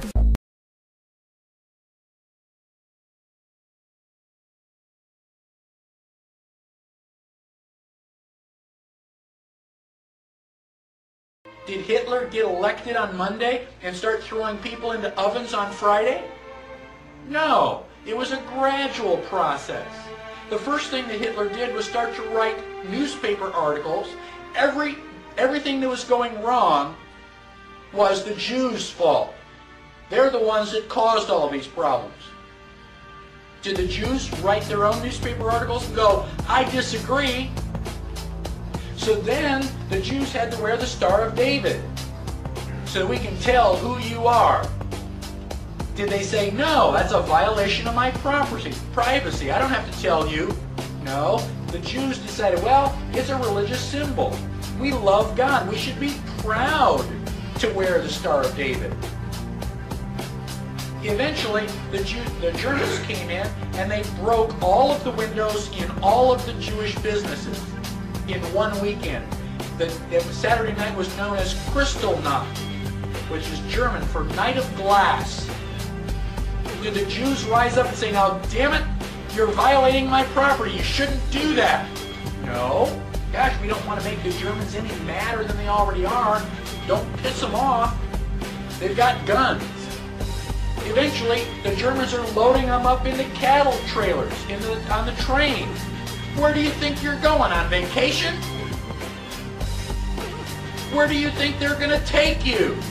Well, now you're cold and naked and they're walking you into the ovens where you're going to go to mass execution.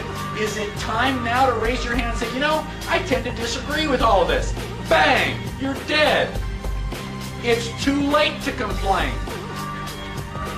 You should have complained at the beginning, when you at least had a chance. How bad do things have to get before you do something? Do they have to take away all your property? Do they have to license every activity that you want to engage in? Do they have to be throwing you on cattle cars before you start to say, now wait a minute, I don't think this is a good idea?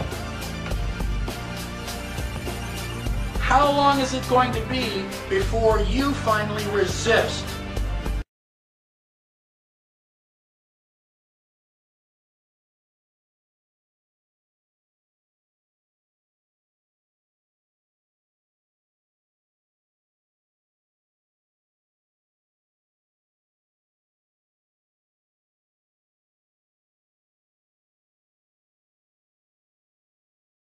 The only way we can stop this is if we all unite together and fight it.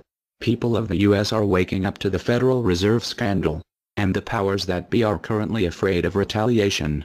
And that is precisely why they're trying everything they can to disarm us. You know how the media has been saying gun violence has been out of control and at an all-time high. They are not simply twisting the truth here or exaggerating. They are absolutely presenting lies to you. First off, realize, gun violence in the United States has always been shockingly low. And gun violence has dropped by 49% in the last 11 years.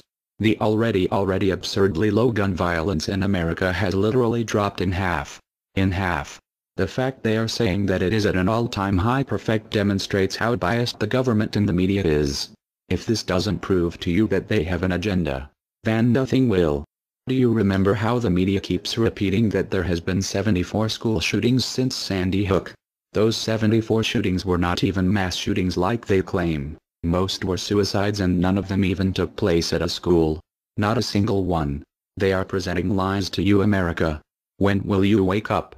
At some point you have to ask yourself, why would the government fake 74 mass school shootings involving children? If they get our guns, we will lose the fight against them. And they will take away absolutely all of your freedoms and you and your children will be forever slaves. And don't forget, they purposefully put you and your children into that debt. And because the Federal Reserve is present in all countries, the other countries of the world are next soon after. This plan is called the New World Order. It is the same New World Order the Vice President of the United States called for on national TV a month ago. He said we need to strive for and complete the New World Order. This is also the same New World Order President George Bush and President Kennedy said is our country's lifetime goal. And the same New World Order George Bush said on national TV said will happen no matter what we do, and we cannot prevent it. This has all been a long-time plan. The Federal Reserve and their partners want complete control of humanity. We cannot let this happen. They want to rule over us, like kings and queens. And humanity will be forever lost to enslavement by a bunch of tyrants who have publicly admitted they want to kill off the majority of the population so the masses are easier to control. They are going to wipe your bloodline completely off of the earth. He'll tell you the order of things to happen. The enslavement will follow immediately after guns are taken away and you cannot fight back. If they cannot get the guns before the economic collapse, then they will wait until the economy collapses. When the economy collapses, people will be starving. There will be looters and shootings. The government will insist on taking guns away to help, and as soon as the guns are taken away, then we will fall into a complete dictatorship. Do not fall for it. Remember, they are the ones who caused the economic collapse to begin with. This is the same tactic used on Germans and it worked. So expect it. As soon as the economy collapsed and the masses were starving, the German government asked the people to give up their rights and they listened. And then eventually the government was throwing the naked masses into giant burning hot ovens for mass execution.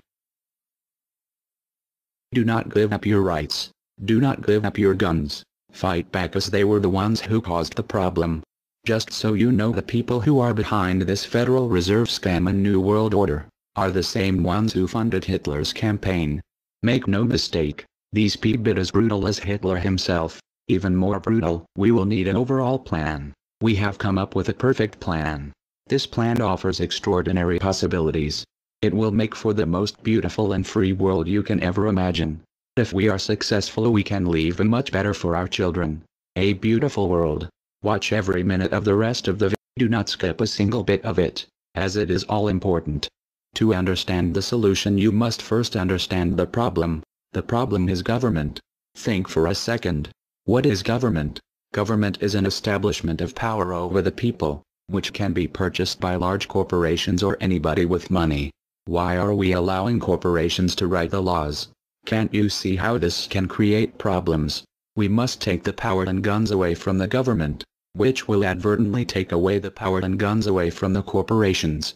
And we need to take that power and weaponry and put it back in the hands of the people, not greedy corporations. These people who want to put you into labor camps and death camps. These people have poisoned your children's water and food, enslaved your children. When will you wake up? We must get rid of government. The solution is anarchism. Anarchism is not what you think it is. Watch the rest of the video to understand what we are proposing.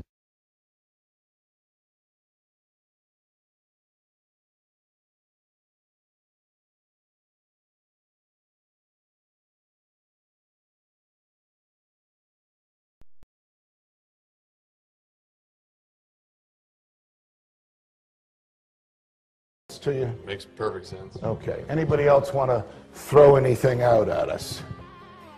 Sir? I think you're an anarchist and you don't know it yet.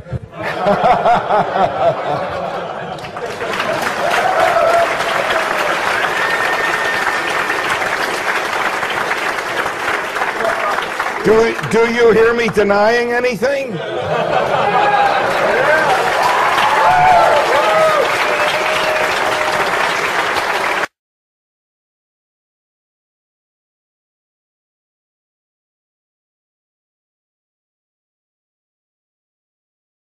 Many people, when they hear the word anarchy, think of chaos and mayhem. So they assume that an anarchist must be in favor of disorder and violence. That is the complete opposite of the truth. Most objections and complaints about the anarchist or voluntarist philosophy are not actually about the philosophy itself, but result from people misunderstanding what the philosophy is all about. To illustrate a few points, we will use the example of two fictional islands. Authoritania, where there is a ruling class or government, and Anarchia, where there is no ruling class of any kind. We will use these islands to examine several common misconceptions about anarchism. Lots of people think anarchy means every man for himself, or survival of the fittest, or the absence of any social cooperation or organization. They think that anarchy means everyone has to be self-sufficient. This comes from the false assumption that some kind of government is necessary for any organization to occur. Whether it's part of a republic, a democracy, a kingdom, or a dictatorship, a ruling class issues orders called laws and punishes anyone who disobeys them. That is not cooperation. That's domination. It's one group forcing its will on another. Authoritarianism can be used to force people into organized patterns, but that does not mean that people are incapable of organizing their activities without being forced. The most productive and useful examples of organization that we see today are anarchistic in nature. No one was forced to build the grocery store you go to. No one was forced to produce or sell anything in it. Everyone involved in the vastly complex operation of growing your food, transporting it, displaying it in the store, and selling it to you, everyone involved participates voluntarily, working in exchange for money. You and all the other store customers choose freely which store to go to and what to spend your money on. This purely voluntary arrangement allows for an amazingly complex degree of organized cooperation without anyone being coerced to participate. In contrast, under government, a very small group of people comes up with an idea and forces everyone else to participate in it and provide for its funding with tax dollars. In the authoritarian version of a supermarket, the ruling class would tell people what to produce and how much, what prices to charge, and they would tell customers what they must buy and what they must pay. Anyone who did not comply with the centralized master plan would be punished in some way. That is how government does things. Which one of these would you prefer? Another common but incorrect assumption is that if there were no ruling class or no government, people would have no way of defending themselves against common criminals or foreign invaders. Again, this is simply not true. The government version of protection is inherently hypocritical. Governments will use their hired law enforcers to find and lock up some of the private thugs and thieves and prevent them from preying on people. But every ruling class gets the money for its operations by way of taxation, demanding money from its subjects and punishing those who don't pay up. Oddly, every ruling class insists that it needs to be able to forcibly control and extort money from people in this way in order to protect them from private criminals who might try to forcibly control and extort them. In contrast, if there is no government, people do not lose their inherent right to defend themselves from violence or to defend what they have from those who would take it. Every person has this right, and they also have the right to organize and cooperate with each other to exercise that right. Organizing for mutual defense does not require any government-granted laws or authority. No one wants to be attacked or defrauded, and everyone wants to feel safe. Whether each person takes this on himself or herself individually, or whether they hire and organize others to do it on their behalf, it can be done on a voluntary basis. Those who insist that government is necessary often claim that if there wasn't a government, then smaller private gangs would spring up to enslave and rob people. Organized crime gangs exist along with government, and most people do not understand the dynamics between them and how government enriches and empowers organized crime while appearing to fight it. Black markets enrich organized crime, and money allows them to buy government protection. There's no reason to think they would do as well in an environment of freedom, where they would have fewer ways to make money and would be up against both individual and organized armed citizens. A criminal gang that's recognized as such has far less power than a gang whose aggression is perceived to be legitimate and proper. And that's the gang we call government. When thuggery is called law enforcement, and thievery is called taxation, and self-defense is called crime and terrorism, then even the widespread ownership of firearms can't do much to stop the aggression. Imagine a private gang trying to do the things that government does without the aura of authority, and imagine how a well-armed population would respond to this. The gang would fail quickly and dramatically. Another concern that people have when they first consider the idea of a stateless society is that some people are truly malicious, destructive, and sociopathic. The concern is that these people would be free to do anything they wanted and no one would stop them. But this concern is again based on a basic misunderstanding of human nature. Wherever we have a government ruling class, we still have freelance thieves and thugs who are not deterred by the laws of the politicians. In some instances, they're stopped by force by the police, or they decide not to commit a crime for fear of what the police might do to them. What makes this deterrence work is not the legislation or the official badges, but the simple threat of harm to the sociopath. It really makes no difference whether the threat comes from the police, or another citizen, or even another criminal. A sociopath doesn't care about laws or social rules. He cares about avoiding pain and hardship for himself. This is still true when a government ruling class is not involved at all. If the intended target of a would-be carjacker pulls out a gun, it doesn't make any difference to the carjacker whether that person has a badge or whether there's a law against taking people's cars. Discouraging nasty people from hurting others does not require special authority, only the ability to use defensive force. Ironically, though people hope that government will protect them, having a government, a gang which is believed to have the right to tax and control people, just creates one gang so big and powerful that normal people can't resist it.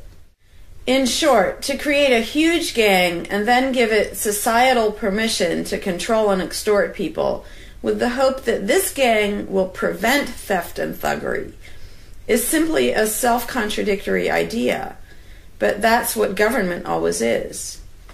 Some people might assume that if people organize for mutual protection and defense, then that's what government is. But there's an essential difference. People coming together to do something that everyone has the right to do, such as defend yourself, doesn't require any special authority. It's not government unless one group of people claims the right to do things which others do not have the right to do, such as taxing and controlling innocent people. Organized defense can be very effective without supposing the special right to rule over others, in other words, without being government. In contrast, governments rob the people they rule of far more wealth than private crooks could ever manage, making the idea of a protector government ridiculous. Another common objection to the idea of a stateless society is the notion that, if not for a group of lawmakers telling the rest of us how to behave, we would all behave like stupid, irresponsible, violent animals. This claim implies one of two things. Either we normal people have no idea what is right and wrong unless and until politicians tell us, or the only reason we want to do the right thing and coexist peacefully is because politicians told us to. A quick examination of your own motivations will show you that neither of those things is actually true. It's particularly odd to make this argument in a society where politicians are voted into power. If the people themselves have no moral code and no conscience, and are just stupid, violent animals, why does almost everyone want government to keep the peace and protect the innocent? Would a population of vicious, heartless, evil people try to elect good people to keep the evil people in line? Obviously not. The goodness and the desire for order and peace comes from us, not from the lawmakers we vote into office. The same holds true of everything that government does. If people are so short-sighted and selfish that they can't be trusted to voluntarily organize and raise money for whatever they deem important, then how can those same people be trusted to decide who should be in power? The implication is that the average person can't be trusted to run his own life, but can be trusted to choose someone to run other people's lives. Government is really not a civilizing influence. It's actually an uncivilizing influence. People who would never personally rob their neighbors constantly use the government to do it for them by way of taxation. People who would never dream of trying to control minute details of their neighbors' lives think it's just fine to vote for politicians to do it instead. Government gives everyone the opportunity and encouragement to rob and control other people without risk. So government, rather than serving as a check against the imperfections of our nature, instead drastically amplifies our greed, irresponsibility, and malice towards other human beings by giving us a legally acceptable and risk-free way to interfere with the lives and choices of our fellow men and women. Government brings out the criminal and busybody in everyone. In contrast, in the absence of a ruling class, people would lose their ability to ask lawmakers to interfere with their neighbors' lives. And we would not have law enforcers who could avoid responsibility for evil deeds by claiming that they were just following orders. Throughout history, far more theft, assault, oppression, and even murder has been committed by those acting on behalf of a supposed authority than by anybody else. Even basically good people, when they believe in government, will condone things or do things which they know would be wrong if they did them on their own. Most people know that theft and assault are bad, but they imagine that controlling their neighbors and forcing them to spend their money on things they don't want is perfectly moral and legitimate when it's done by way of the political process. Wrong becomes right when it's called taxation, legislation, regulation, and war. Anarchists know better. They know that human society will never be perfect, but it would be a whole lot better if evil deeds were committed only by genuinely nasty, sociopathic people, rather than being committed wholesale by basically good people who think that violent aggression is okay when it's called law enforcement. The fundamental principle of voluntarism is very simple. It's wrong to initiate violence against any other person, regardless of badges, laws, or alleged authority. The only time the use of force is justified is to defend against aggression. Almost everyone understands this on a personal level, but they've been taught that this basic rule of social living does not apply in the game of politics and government. Most people already know how to get along with others, and most people want a peaceful and just society. Our morality doesn't come from politicians making laws. Our ability to organize and cooperate doesn't come from the ruling class. When people escape the belief in government, they don't suddenly turn into violent animals. Our inherent right to defend ourselves and our ability to defend ourselves is not served by government. In fact, it's threatened by government more than by anything else. Ruling classes do not produce peaceful coexistence, but rather perpetual conflict and violence. Our belief in government authority takes our compassion, virtue, and good intentions and turns them into power for people who crave power and riches. Of course, the people who benefit most from the political racket will put a good spin on the system and do their best to convince people that it's a social necessity. But ask yourself this: have the thousands of laws, regulations, and taxes imposed on you by politicians made you a better person? Have they made you more productive or more caring?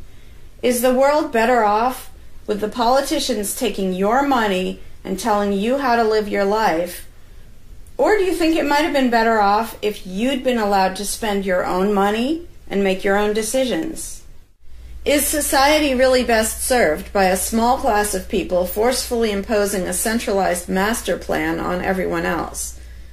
Can the orders and threats of a ruling class make the world what it should be? Or would society be better served by human freedom and respect for individual rights, by voluntary cooperation and peaceful organization? If this second option sounds better to you, maybe you should learn more about anarchism. Some people dismiss anarchism as a utopian idea that would only work if everyone were generous and compassionate. Obviously, everyone is not generous and compassionate all the time. But these people need to look at the other side of the coin. If people are too stupid, greedy, and malicious to be free, aren't they too stupid, greedy, and malicious to be trusted with power over others? Whether people are inherently good, bad, or some of each, giving a person power over others is not going to make that person better. In fact, power has historically been known to corrupt people and make them worse, whereas the discipline imposed by the equal freedom of everyone else brings out the best in human nature. Most people today think that we need some form of government because they mistakenly believe that obedience to authority makes us all more civilized, moral, and peaceful. In reality, it has always done exactly the opposite. Everyone knows that governments can be corrupt, abusive, inefficient, counterproductive, even tyrannical. But most people assume that the way to fix that is to get the right people into power. People have spent centuries trying to create a good society using different kinds of ruling classes, different legal structures, different ways of choosing the rulers, and so on. But every governmental construction has resulted in freedom and riches for some, and oppression, violence, and poverty for others. What if, instead of deciding what the throne should look like and who should sit on it, all people of goodwill embraced the non-aggression principle? What if, instead of looking to a ruling class to impose our values on society, we embraced the concept of self-ownership? These principles are simple and easy, to the point of being self-evident, but they're diametrically opposed to the authoritarian principles that most of us have been indoctrinated with. Anarchism does not mean chaos and violence, or every man for himself. Having no government does not mean having no morality, no organization, and no cooperation. Simply put, anarchism does mean that no one is your master and no one is your slave. And that's all it means. Howdy, Larkin Rose here. I'm feeling slightly less than entirely patient and polite today, so if this video gets slightly caustic, too bad. This video is for all the people who are constantly saying, well, if not for government, we couldn't have roads, or we couldn't have police, or nobody would care for the poor, or we wouldn't be protected, whether it's from local thugs or from foreign invaders. We wouldn't have this, we wouldn't have that. So thank goodness we have government and taxes, because we wouldn't have any of those things. And the first way I'd respond to that is by pointing out the assumptions that underlie that complaint, that argument. Basically what people are saying, because let's be clear about what the terms mean, government is the people who boss everybody else around. And taxes are those people demanding money from us. So they basically tell us, hand over a whole bunch of money and we'll decide how to take care of you. We'll decide how to spend your money. If we don't like it, too bad, we don't really have a choice. Like, well, you can vote in a few years and maybe something will change, even though it totally won't. So that's what people are saying. Basically, if we didn't have a ruling class stealing our money and then supposedly spending it to protect us, how could we possibly have roads or anybody to protect us? The implication is that in this country, for example, 300 million people would just sit around thinking, oh, we can't do it. Without politicians and tax collectors, we can't have a road, we can't protect each other, and we can't... And it rests on this bizarre assumption that things that almost everybody wants, they wouldn't do anything to make happen unless there were politicians forcing us to give them money so they can make it happen. And so an example I like to use is, let's apply the same argument to food, because food is pretty darn important. I think everybody can agree. Let's apply the same argument that statists use about the roads or caring for the poor or protection or anything like that. The argument would go like this. Now, in the context of food, listen how idiotic this is. If we don't have government demanding money from all of us under the threat of caging us, and that's what taxation is, here's the money you have to give us, here's the nasty things we do to you if you don't. If that didn't happen so that they could build a big food production and distribution system and feed us, well, we'd all starve. We'd all just sit around saying, gosh, I wish we had food, but, you know, no politicians and tax collectors. We're just going to sit around and starve to death. Now, in this country, nobody would believe something that stupid, because all you have to do is go to a supermarket and see a perfect example of really efficient, organized cooperation that nobody is forced to do. There is no, you know, if you're going to make the argument that people make about roads and protection and all that, you'd say, well, nobody is forced to make any food for anybody in this country. How do you know everyone's just going to say, well, it's not my job, and we'll all starve to death? There's no guarantee. There's no master plan guaranteeing that we'll all have food. So obviously we're all going to starve if we don't have an authoritarian government stealing our money and then making food and giving it to us. Because golly gee, we couldn't possibly do it voluntarily ourselves. Again, in this country, nobody makes that argument because they see it happening voluntarily. Nobody involved is forced to do that. Nobody is forced to make you a single bite of food. There is no guarantee at all from anybody. And yet, Americans are, by and large, hugely overweight. Obviously, we don't have a lack of food. We might have a lack of healthy food. But obviously, we see that example. Oh, we can handle that. You know, voluntarily, mutual cooperation, that's fine for food. But for some reason, it's not okay, and we can't even fathom the idea of the exact same thing handling roads or handling protecting us or other things that almost everybody wants. So there's, in the question is this bizarre assumption that everybody will sit around really, really, really wanting something, but because there aren't politicians bossing us around and stealing our money, well, how could we possibly do it? And one of the most common things is, who will build the roads? Which is amazingly stupid to me. Just amazingly stupid. I have here in my pocket a little tiny thing. With this little tiny thing, I can be most places in this country and call people all over the world. And I own it myself. I'm not anywhere near rich these days, but I own one. Almost everybody I know has one of these. A little thing that can fit in your pocket, and just on a whim, you can open it and talk to somebody who's on the other side of the planet. And there was no coercion. Nobody forced anybody to make one of these. This is the result of voluntary cooperation. And that's it. Free trade. Organization, yeah, good. Cooperation, yeah, good. Coercion, which is what government is, and taxation, which is theft, didn't need that to do this. So what these people are telling me, oh, we wouldn't have roads if we didn't have government, is that somehow free individuals, relatively free, interacting voluntarily can make it so I can talk to almost anybody in the world on a little thing that fits in my pocket on a budget that is not a very good budget at the moment, but I still have one of these. That freedom, not authoritarianism, can supply me with this, but freedom cannot achieve a flat place. Because that's what a road is. It's a flat place. From here to there, because we have these machines that take us from here to there. By the way, we don't have those machines because of government.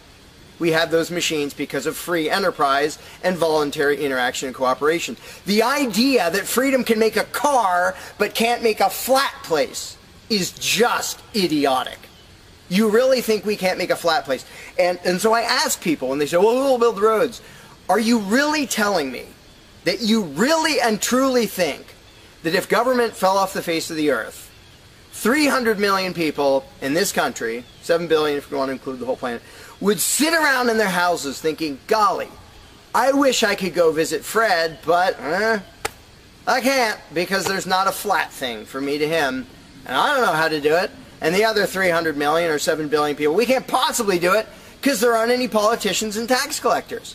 If they were here, we could do it. If they were here to boss us around and steal our money and really inefficiently build a flat place, then we'd be set. Then I'd be comfortable and I could be confident that I could get places.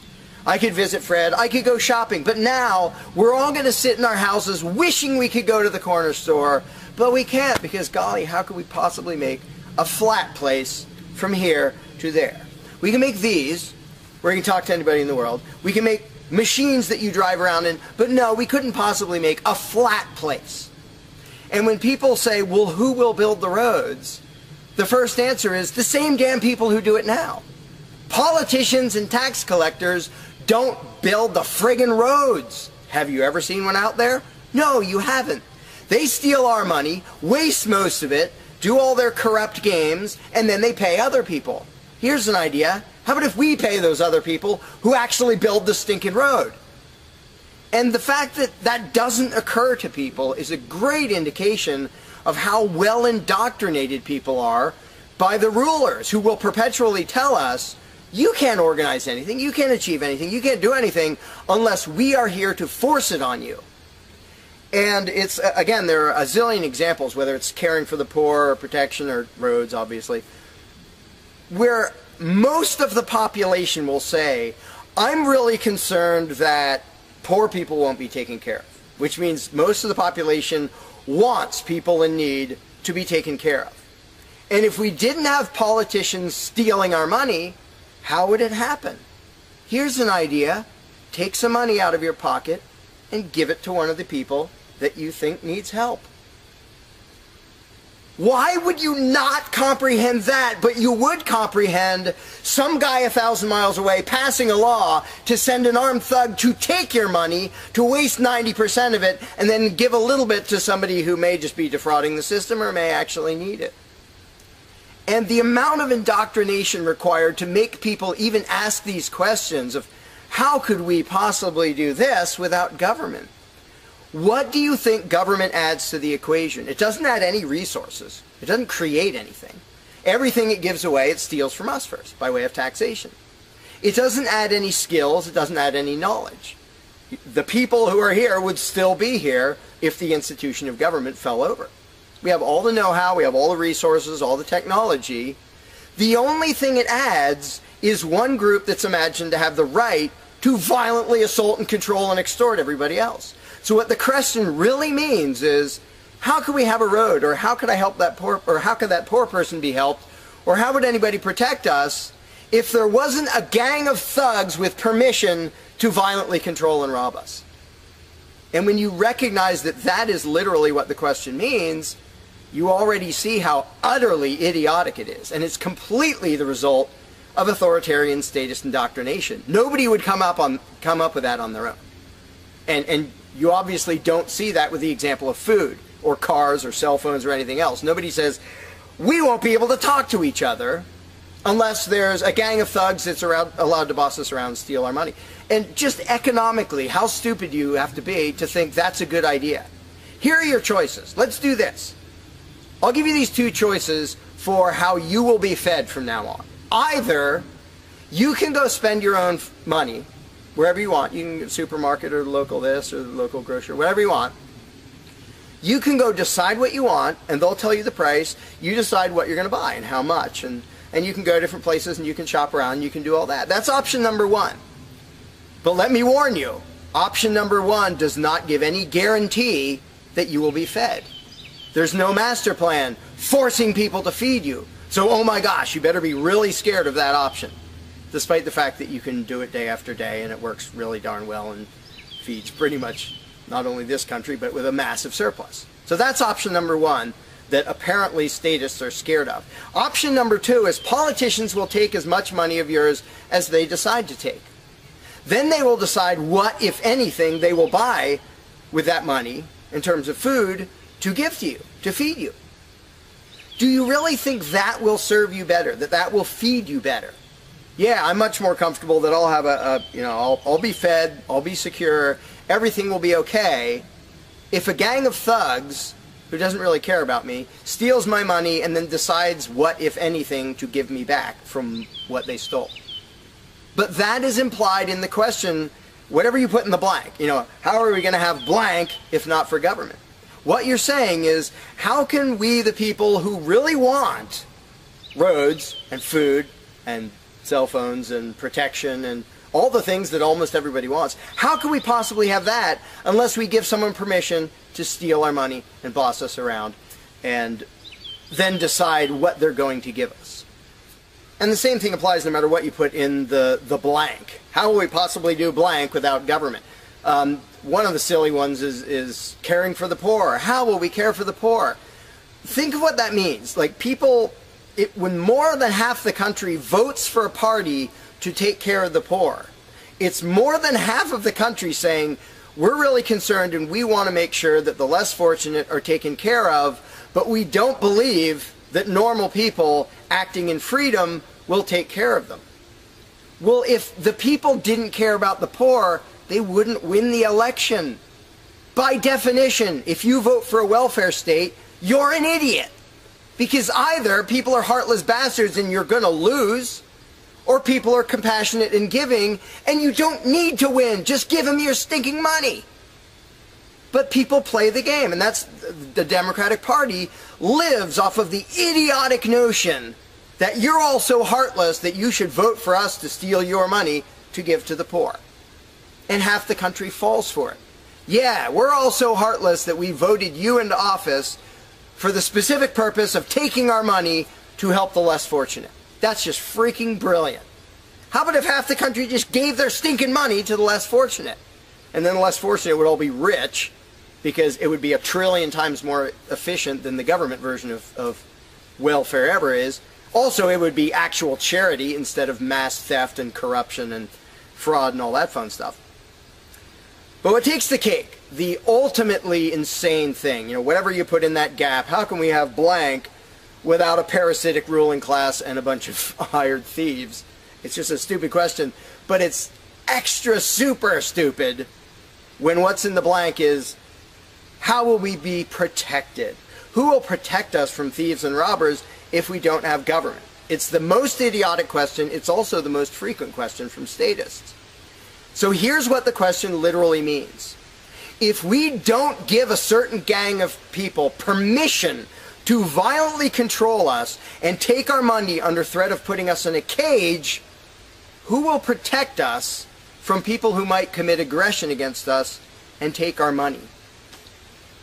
Wanting government for that is exactly as brilliant as saying, we have to have a carjacker in our town, otherwise somebody might steal our cars. Government is an appointed thief. If you don't think taxation is theft, first of all, you're a really well-trained slave. Second of all, try not paying. See what happens. See if they say, oh, it's quite all right. Or if they say, no, you're going to pay, or we're going to take your stuff, or eventually we'll put you in a cage. And when people say, that's not theft, because we get something back. Learn to think. And I use this example all the time, and all I ever get is stupid looks from statists in response. If I robbed you at gunpoint of $100, and the next day I gave you a sandwich, and you said, what? I said, hey, now everything's fine, because you benefited. I gave you a service. I gave you lunch, so that retroactively makes it okay that I robbed you at gunpoint. Would you buy that argument? No, you'd say, that doesn't make it okay. Okay, you gave me a sandwich. And yet every statist makes the exact same argument when it comes to government. Well, we get some stuff for it after they demand our money under threat of violence and putting us in a cage. Then we get services or goods. And we don't get what we asked for, and we get lots of things we didn't ask for. But we kind of get something, and that retroactively makes it okay for them to say, give us this much of every paycheck you make, or we're sending men with guns to take your property. And the slaves justify their own enslavement. I'm proud to pay my taxes. I'm proud to get robbed by a parasitic ruling class and get a little bit back and feel good about it. Like, not only is that legitimate and justified, but I feel proud that I let myself get robbed by a bunch of crooks and parasites. But again, the ultimate thing is protection. When people say, who will protect us from aggressors and thugs and thieves, if we don't have a government, even though what government is, by its very nature, is a gang of aggressors and thugs and thieves. They issue commands. Every law they pass is a command backed by a threat of violence. You have to do this. You're not allowed to do that. Here are the nasty things we will do to you if you get caught disobeying. I mean, everybody knows that, even though they don't usually say it in terms that blunt and honest and accurate. But to say we need taxes to be protected is as stupid as you can get. It's saying we need theft to avoid theft. And the fact that people are trained to use different words so that this theft sounds okay. It's legalized, it's taxation, and we voted for the people who robbed us. Like, we got to elect our local carjacker, and that means he represents us when he demands our car and points a gun in our face. He's serving us as he steals our car because he's going to use that car and sell it and make money to make sure nobody else steals our car. That is the essence of government. And the fact that you have hundreds of millions of victims of that scam vehemently defending it and saying, I'm not going to give that up. I don't want to give up government. Who would protect us? I don't want to give up the biggest aggressor on the planet, the biggest thief on the planet. Look at your tax bill and see how much private crooks steal from you. So before you ask that question, before you ask, how could we possibly have roads or protection or water or air or Christmas or Santa Claus or any of the zillion things that statists imagine we can't possibly have without a ruling class, think about what the question actually means. Because when you get to the point where you understand the implications of your own question, asking how can we possibly have this without a parasitic gang of thugs robbing us, when you actually understand what you're really asking, you won't ask the question because you will realize it's completely freaking idiotic.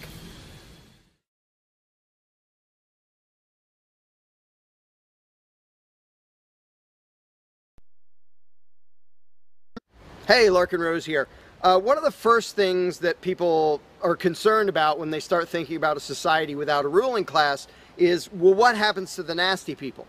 Whether you're talking about people who are just kind of negligent or inconsiderate, play their music too loud at night or leave their trash lying around the woods or whatever it is, all the way up to people who run around attacking and murdering people. So people say, well, what would happen to them? What would we do about that? Some people even go so far as to say, if not for government, there would be nothing to stop people from committing murder and doing whatever other nasty stuff. And it's funny because when somebody says that, there would be no consequences, they could do whatever they wanted and nobody would stop them, the person saying that is implying that he isn't going to do anything. If there's someone running around attacking and murdering innocent people, the guy who said nothing will happen to them, obviously he's not going to do anything or something would happen to them. But not only is he demonstrating his own cowardice when he said there would be nothing to stop murderers, he's also projecting his own immaturity and irresponsibility onto the rest of the world, because he's also saying the other 7 billion people wouldn't do anything about it, which obviously isn't true. I would, wouldn't you? If somebody was running around murdering your neighbors, would you just go, well, there aren't politicians and there's nobody with a badge and we don't have tax collectors and bureaucrats, so oh well, I guess they're just out of luck, they're going to get murdered. And would you not even protect yourself if there wasn't government? Obviously, lots and lots of people, all the sane people, would do whatever they could to protect themselves and defend the innocent. So to say nothing would happen is just really bizarre. And it comes from having a mentality basically of a little kid in a classroom, where the teacher walks out of the room and the kids are just sitting there. We don't know what to do. No authorities telling us what to do. And Johnny's throwing things at me. And there's no teacher to stop him. Ah! Because most people, having been trained into authoritarian mentality, it never occurs to them that they are the ones who should fix anything, who should stop anything.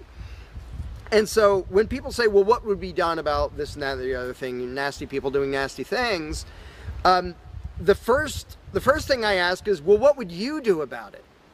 Because people are so into the mentality that there has to be some master plan and some authority who writes down the law of here is what will be done with those people, that people don't think in terms of, well, what would I do about it? which is why I always ask people, well, what would you do about it? You're a person just as much as me and just as much as the other 7 billion. What would you feel justified in doing if somebody was polluting or playing their music too loud at night or running around murdering people or whatever in between you can think of? Any nasty thing, what would you feel justified in doing about it? Because there's a very basic rule of being a moral human being, which is if it would be wrong for you to do something, don't ask anybody else to do it. And the rule is so simple, so self-evident and obvious that most people will go, well, duh, of course. Trouble is, nobody in the world who believes in government abides by that rule. Nobody. I don't care if you're a constitutionalist, Democrat, Republican, fascist, communist, anything, any kind of statist. There is nobody who believes in government who abides by the most basic rule of morality, which is if it's wrong for you to do something, don't ask somebody else to do it. Because every single candidate, every party, every government always does things that the voters know they themselves have no right to do. And to say something like, well, I'm voting for the guy who's going to tax you less. Well, do you have the right to rob me a little bit less than the other guy? No, you don't. So telling me that, well, somebody was going to rob you more, but I voted for the guy to rob you a little bit less, you are still violating the basic rule of being a human being. If it's wrong for you, don't ask somebody else to do it. Well, that's kind of the second basic rule, the first one being the non-aggression principle. And they actually go together quite well. But when people are in the mindset that there's going to be some major centralized plan to deal with whatever, polluters or people who play their music too loud or murderers or whatever else, they have to get out of that mindset. They have to start to think that maybe they are among the people who have to do something about it. So instead of saying, what will be done about such and such, well, what will you do about it? What should I do about it? And this doesn't magically make all the problems go away, but the actual practical challenge of dealing with most disputes is trivial compared to the challenge of getting people to think like responsible adults, where they start to think, well, maybe it's up to me.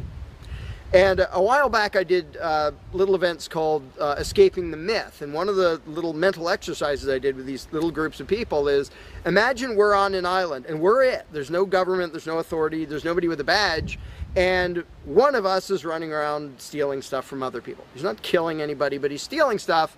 What are we going to do about it? We normal people. There's not a legislature, there's not 911 to call, there's nobody with a badge, it's just people. And so with that specific example, I would ask people, so what do we do? And just off the top of their heads, everybody comes up with solutions that are way better than what government ever does. First of all, every government solution is, all right, step one, I get to rob everybody. That's the government solution. Well, we're going to tax everybody so we have the resources to stop that other robber.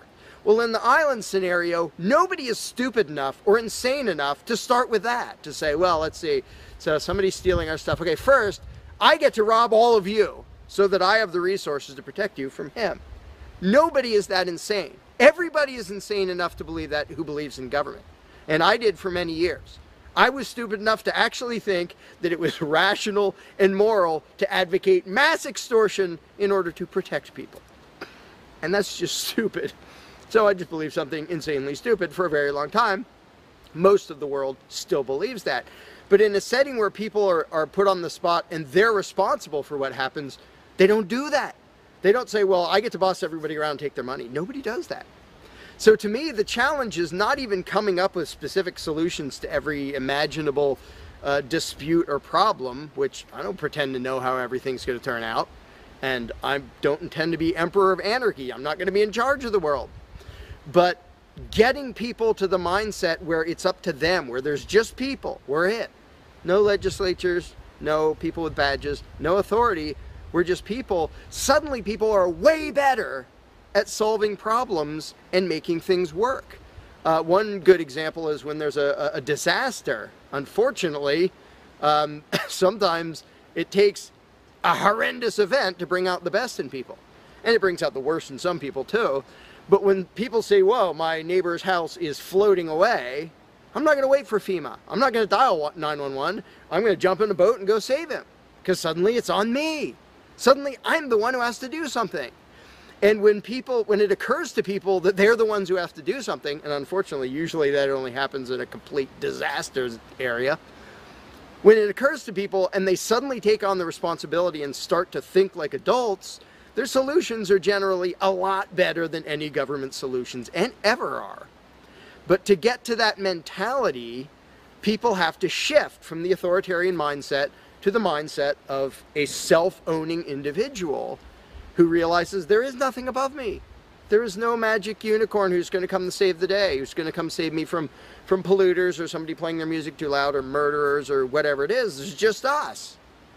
And if we realize that, then first of all, people would stop asking me, well, without a government, how would this be handled? As if I'm going to be in charge. I don't freaking know. What would you do about it? I can tell you what I would do about it. I could tell you what I might suggest, what I might predict, but who cares? I'm one of 7 billion people. I'm not going to be in charge any more than you are. So it's really a mental exercise that people have to think over in their own heads with their own moral codes instead of waiting for some outside answer. And it's why I don't usually get into those discussions of, well, here's my plan for how to deal with this and that and the other thing, because my plan doesn't matter. My plan will not be the best plan for any problem you can come up with. There will be a million people with better plans than whatever I could come up with. So don't ask me to describe how you are going to fix problems. I don't freaking know. And you can see the mind shift in people when they grasp that they own themselves and they suddenly realize, oh, okay, well, yeah, there are things we can do to settle disputes, to protect ourselves from attackers, to do this or that or the other thing. But the first step is just grow up. Stop thinking it's somebody else's business to make the world work. Well, how will the poor be cared for? I don't know. What are you going to do? Well, how will we be protected from this? I don't know. What are you going to do about it? And it is inconvenient. It's inconvenient to be a free person where you can't just be a kid in a classroom whining to the teacher to save the day and fix everything and make everything work, where you actually have to be a responsible adult. And that's one of the main reasons why people like the belief in authority, because then they can live with the lie that all they have to do is obey and do as they're told and everything will be okay. First of all, no, it won't be okay. Second of all, you're not even being a human being. You just threw your free will out the window and became somebody's slave in the hopes that that would help humanity. It doesn't help humanity for you to be a slave. It doesn't help humanity for everybody else to be a slave. It does help humanity for you to start thinking as an adult, responsible human being who owns himself and who accepts that it is your responsibility to figure out how to make the world work.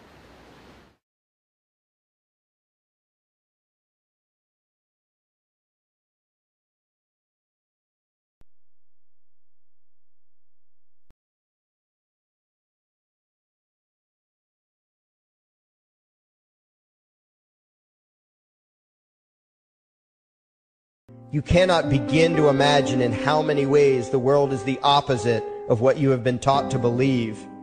You see the guy who sells drugs to willing customers so he can feed his family as the scum of the earth, while you see the hypocrite who gives away stolen money in the name of government as a saint.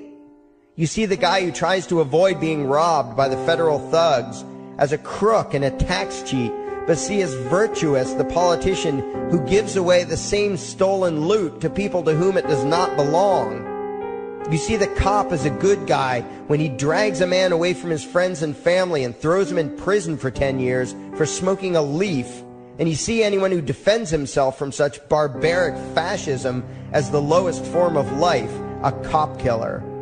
In reality, most drug dealers are more virtuous than any government social worker, and prostitutes have far less to be ashamed of than political whores, because they trade only with what is rightfully theirs, and only with those who want to trade with them. The upstanding, church-going, law-abiding, tax-paying citizen who votes Democrat or Republican is far more despicable and a bigger threat to humanity than the most promiscuous, lazy, drug-snorting hippie. Why?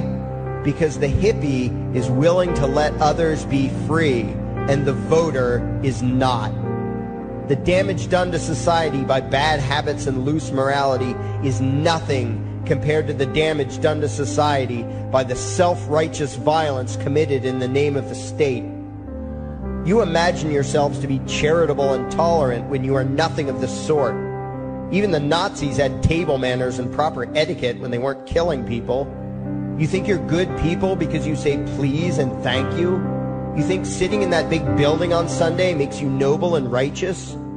The difference between you and a common thief is that the thief has the honesty to commit the crime himself, while you whine for government to do your stealing for you.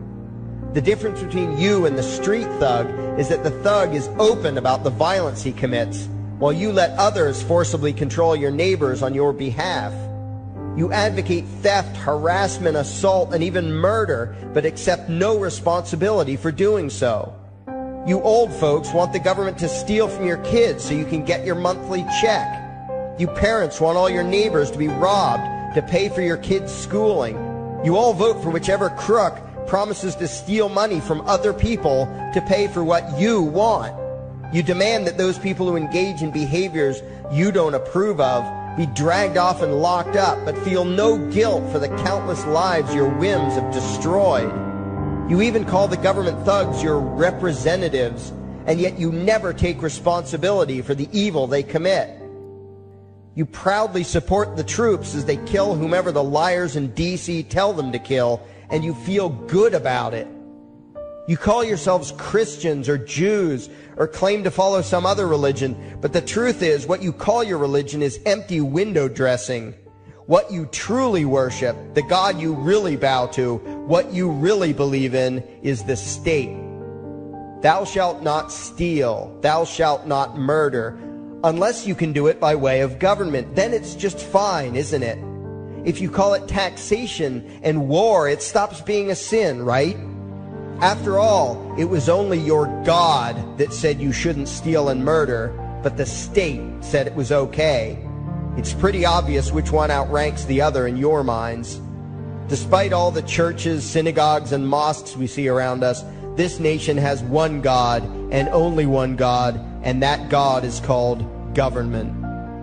Jesus taught nonviolence and told you to love your neighbor, but the state encourages you to vote for people who will use the violence of government to butt into every aspect of everyone else's life. Which do you believe? To those about to stone a woman who had committed adultery, Jesus said, "Let him who is without sin cast the first stone." But the state says it's perfectly fine to lock someone up if they do something you find distasteful, such as prostitution. Which do you believe? The Christian God says, "Thou shalt not covet," but coveting is the lifeblood of the beast that is the state. You are taught to resent, despise, and hate anyone who has anything you don't have. You clamor for the state to tear other people down, steal their property, and give it to you. And you call that fairness. The Bible calls it coveting and stealing. You are not Christians. You are not Jews. You are not Muslims. And you certainly aren't atheists. You all have the same God, and its name is government. You're all members of the most evil, insane, destructive cult in history. If there ever was a devil, the state is it, and you worship it with all your heart and soul. You pray to it to solve every problem, to satisfy all your needs, to smite your enemies, and to shower its blessings upon you. You worship what Nietzsche called the coldest of all cold monsters, and you hate those of us who don't. To you, the greatest sin is disobeying your God, breaking the law, you call it, as if anyone could possibly have any moral obligation to obey the arbitrary commands and demands of the corrupt, lying, delusional megalomaniacs who infest this despicable town. Even your ministers, priests, and rabbis, more often than not, are traitors to their own religions, teaching that the commands of human authority should supersede adherence to the laws of the gods they say they believe in. Several years ago, I heard one pompous evangelical jackass in particular pontificating on the radio that anyone who disobeys the civil authority, be it a king or any other government, is engaging in rebellion against God. Those were the exact words he used. What if the government is doing something wrong? Well, this salesman for Satan opined, that is the business of those in government, and you are still obligated to obey. Everywhere you turn, be it the state or the church, the media or the schools, you are taught one thing above all else: the virtue of subjugating yourselves to mortals who claim to have the right to rule you. It is sickening the reverence with which you speak of the liars and thieves whose feet are so firmly planted on your necks. You call the congressmen and the judges honorable, and you swoon at the magnificence of the grandiose halls they inhabit, the temples they built to celebrate the domination of mankind. You feel pride at being able to say you once shook a senator's hand or saw the president in person. Ah, yes, the grand deity himself, His Royal Highness, the President of the United States of America. You speak the title as if you're referring to God Almighty. The vocabulary has changed a bit, but your mindset is no different from that of the groveling peasants of old, who bowed low, faces in the dirt, with a feeling of unworthiness and humility when in the presence of whatever narcissist had declared himself to be their rightful lord and master. The truth of the matter, back then and today, is that these parasites who call themselves leaders are not superior beings. They are not great men and women. They are not honorable. They're not even average. The people who earn an honest living, from sophisticated millionaire entrepreneurs to illiterate day laborers doing the most menial tasks you can imagine, those people deserve your respect. Those people you should treat with courtesy and civility. But the frauds who claim the right to rule you and demand your subservience and obedience, they deserve only your scorn and contempt. Those who seek so-called high office are the lowest of the low. They may dress better, have larger vocabularies, and do a better job of planning out and executing their schemes, but they are no better than pickpockets, muggers, and carjackers. In fact, they are worse, because they don't want to rob you of just your possessions. They want to rob you of your very humanity, deprive you of your free will, by slowly leeching away your ability to think, to judge, to act, reducing you to slaves in both body and mind. And still you persist in calling them leaders. Leaders? Where is it that you think you're going exactly that would require you to have a leader? If you just live your own life and mind your own damn business, exercising your own talents, pursuing your own dreams, striving to be what you believe you should be, what possible use would you have for a leader? Do you ever actually think about the words that you hear, the words that you repeat? You parrot oxymoronic terms such as the leader of the free world, even pretending for a moment that there is some huge journey or some giant battle that everyone in the entire nation is undertaking together that would require a leader. Why would you ever think, even for a moment, that the crooks that infest this town are the sort of people you should listen to or emulate or follow anywhere? Somewhere inside your mostly dormant brains, you know full well that politicians are all corrupt liars and thieves, opportunistic con men, exploiters, and fearmongers. You know all this, and yet you still speak as if you are the ones who are the stupid, vicious animals, while the politicians are the great, wise role models, teachers, and leaders without whom civilization could not exist. You think these crooks are the ones who make civilization possible? What belief could be more absurd? Yet when they do their pseudo-religious rituals, deciding how to control you this week, you still call it law, and continue to treat their arbitrary demands as if they were moral decrees from the gods that no decent person would ever consider disobeying.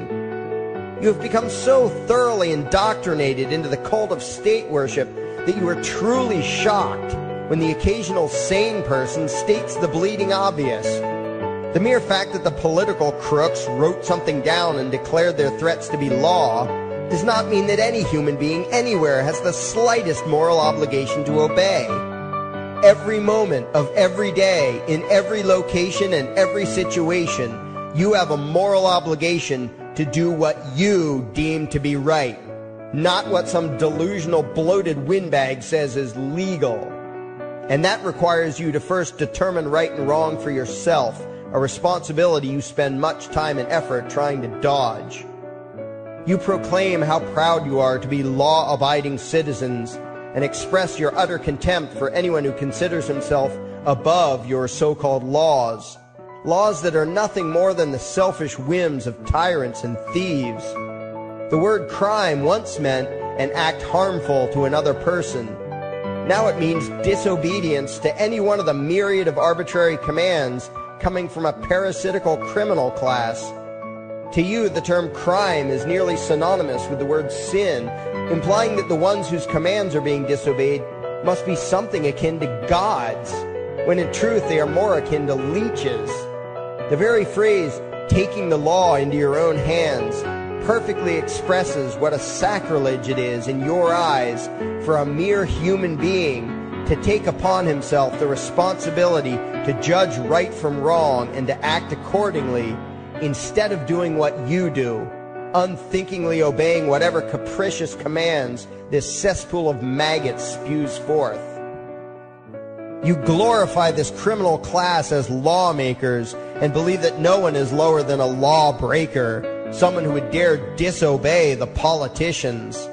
Likewise, you speak with pious reverence of law enforcers, those who forcibly impose the politicians' every whim upon the rest of us. When the state uses violence, you imagine it to be inherently righteous and just, and if anyone resists, they are, in your eyes, contemptible lowlifes, lawless terrorist criminals. Like the lawless terrorist criminals who helped slaves escape the plantations. Like the lawless terrorist criminals who helped Jews escape the killing machine of the Third Reich. Like the lawless terrorist criminals who were crushed to death under the tanks of the Red Chinese government in Tiananmen Square. Like all the lawless terrorist criminals in history who had the courage to disobey the never-ending stream of tyrants and oppressors who have called their violence authority and law. And that includes the lawless terrorist criminals who founded this country. Everything you think you know is upside down, backwards, and inside out. But what has to take the cake, the height of your insanity, is the fact that you view as violent terrorists the only people on the planet who oppose the initiation of violence against their fellow men. Anarchists, voluntarists, and libertarians. We use violence only to defend ourselves against someone who initiates violence against us. We use it for nothing else. Meanwhile, your belief system is completely schizophrenic and self-contradictory. On the one hand, you teach the young slaves that violence is never the answer. Yet out of the other side of your mouths, you advocate that everyone and everything, everywhere and at all times be controlled, monitored, taxed, and regulated through the force of government. In short, you are teaching your children that the masters may use violence whenever they please, but the slave should never resist. You indoctrinate your children into a life of unthinking, helpless subservience.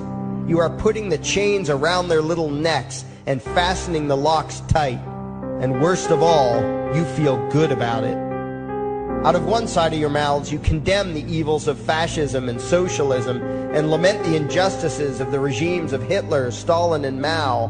While out of the other side of your mouths, you preach exactly what they did.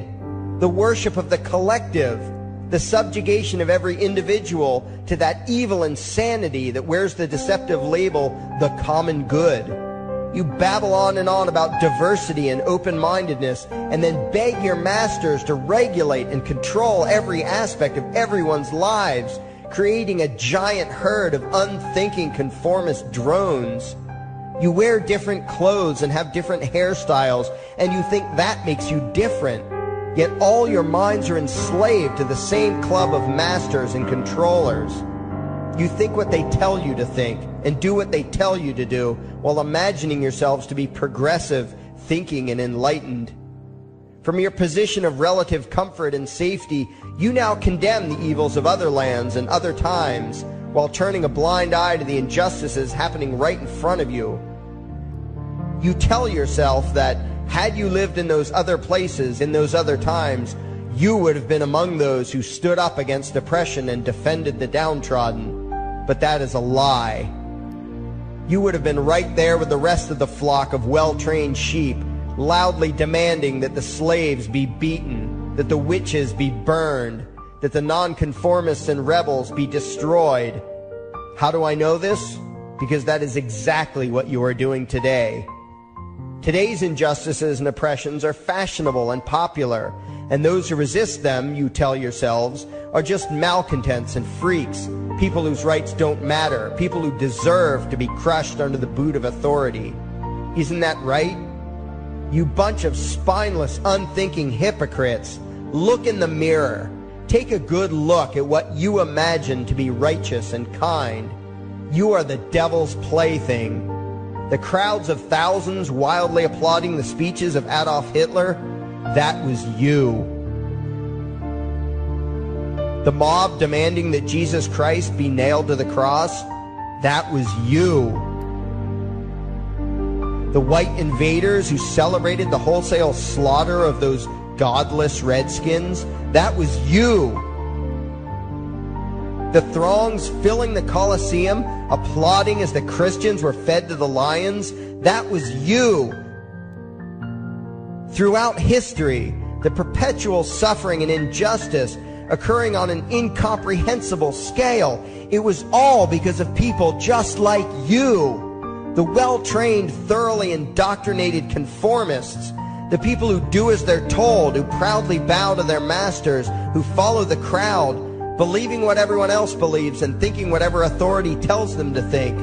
That is you. And your ignorance is not because the truth is not available to you. There have been radicals preaching it for thousands of years. No, you are ignorant because you shun the truth with all your heart and soul. You close your eyes and run away when a hint of reality lands in front of you. You condemn as extremists and fringe kooks those who try to show you the chains you wear because you don't want to be free. You don't even want to be human. Responsibility and reality scare the hell out of you, so you cling tightly to your own enslavement and lash out at any who seek to free you from it. When someone opens the door to your cage, you cower back in the corner and yell, "Close it, close it." Well, some of us are finished with trying to save you. We've wasted enough effort trying to convince you that you should be free. All you ever do is spout back what your masters have taught you, that being free only leads to chaos and destruction, while being obedient and subservient leads to peace and prosperity. There are none so blind as those who will not see.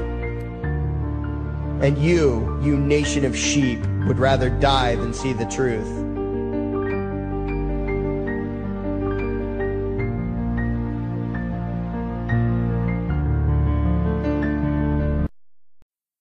There is something I need you to do. Favorite, like and share this video. Now that you have done that, go to your browser add-ons, download YouTube Video Downloader, come back to this video and save the video to your computer and upload it to your YouTube channel. Use a different title than the one used for this video.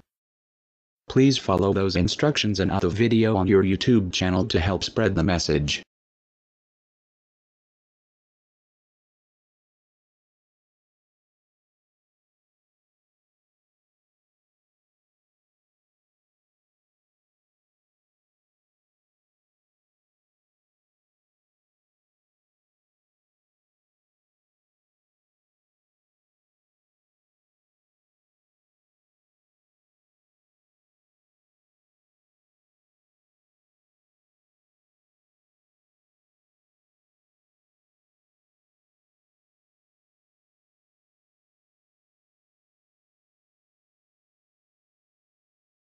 If you did not understand the instructions to download videos from YouTube, look it up on YouTube. There are some YouTube videos explaining on how to do so. It's very easy. If you do not host this video account, you are not doing your part to get the message out there, and you are part of the problem. And thanks for watching. Anonymous now has a new YouTube channel. It is called Anarchy World.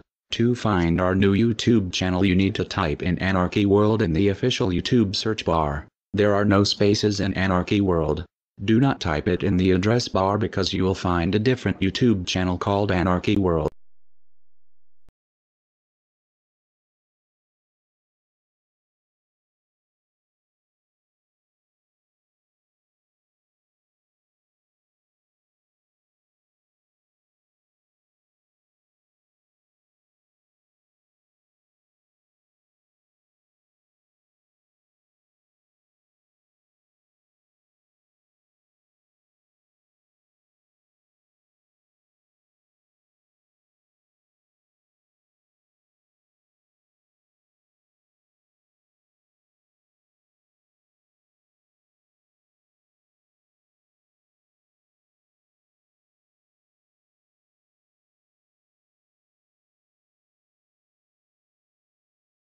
Go and here are the people responsible for the current corruption. You should remember the names for when shit hits the fan.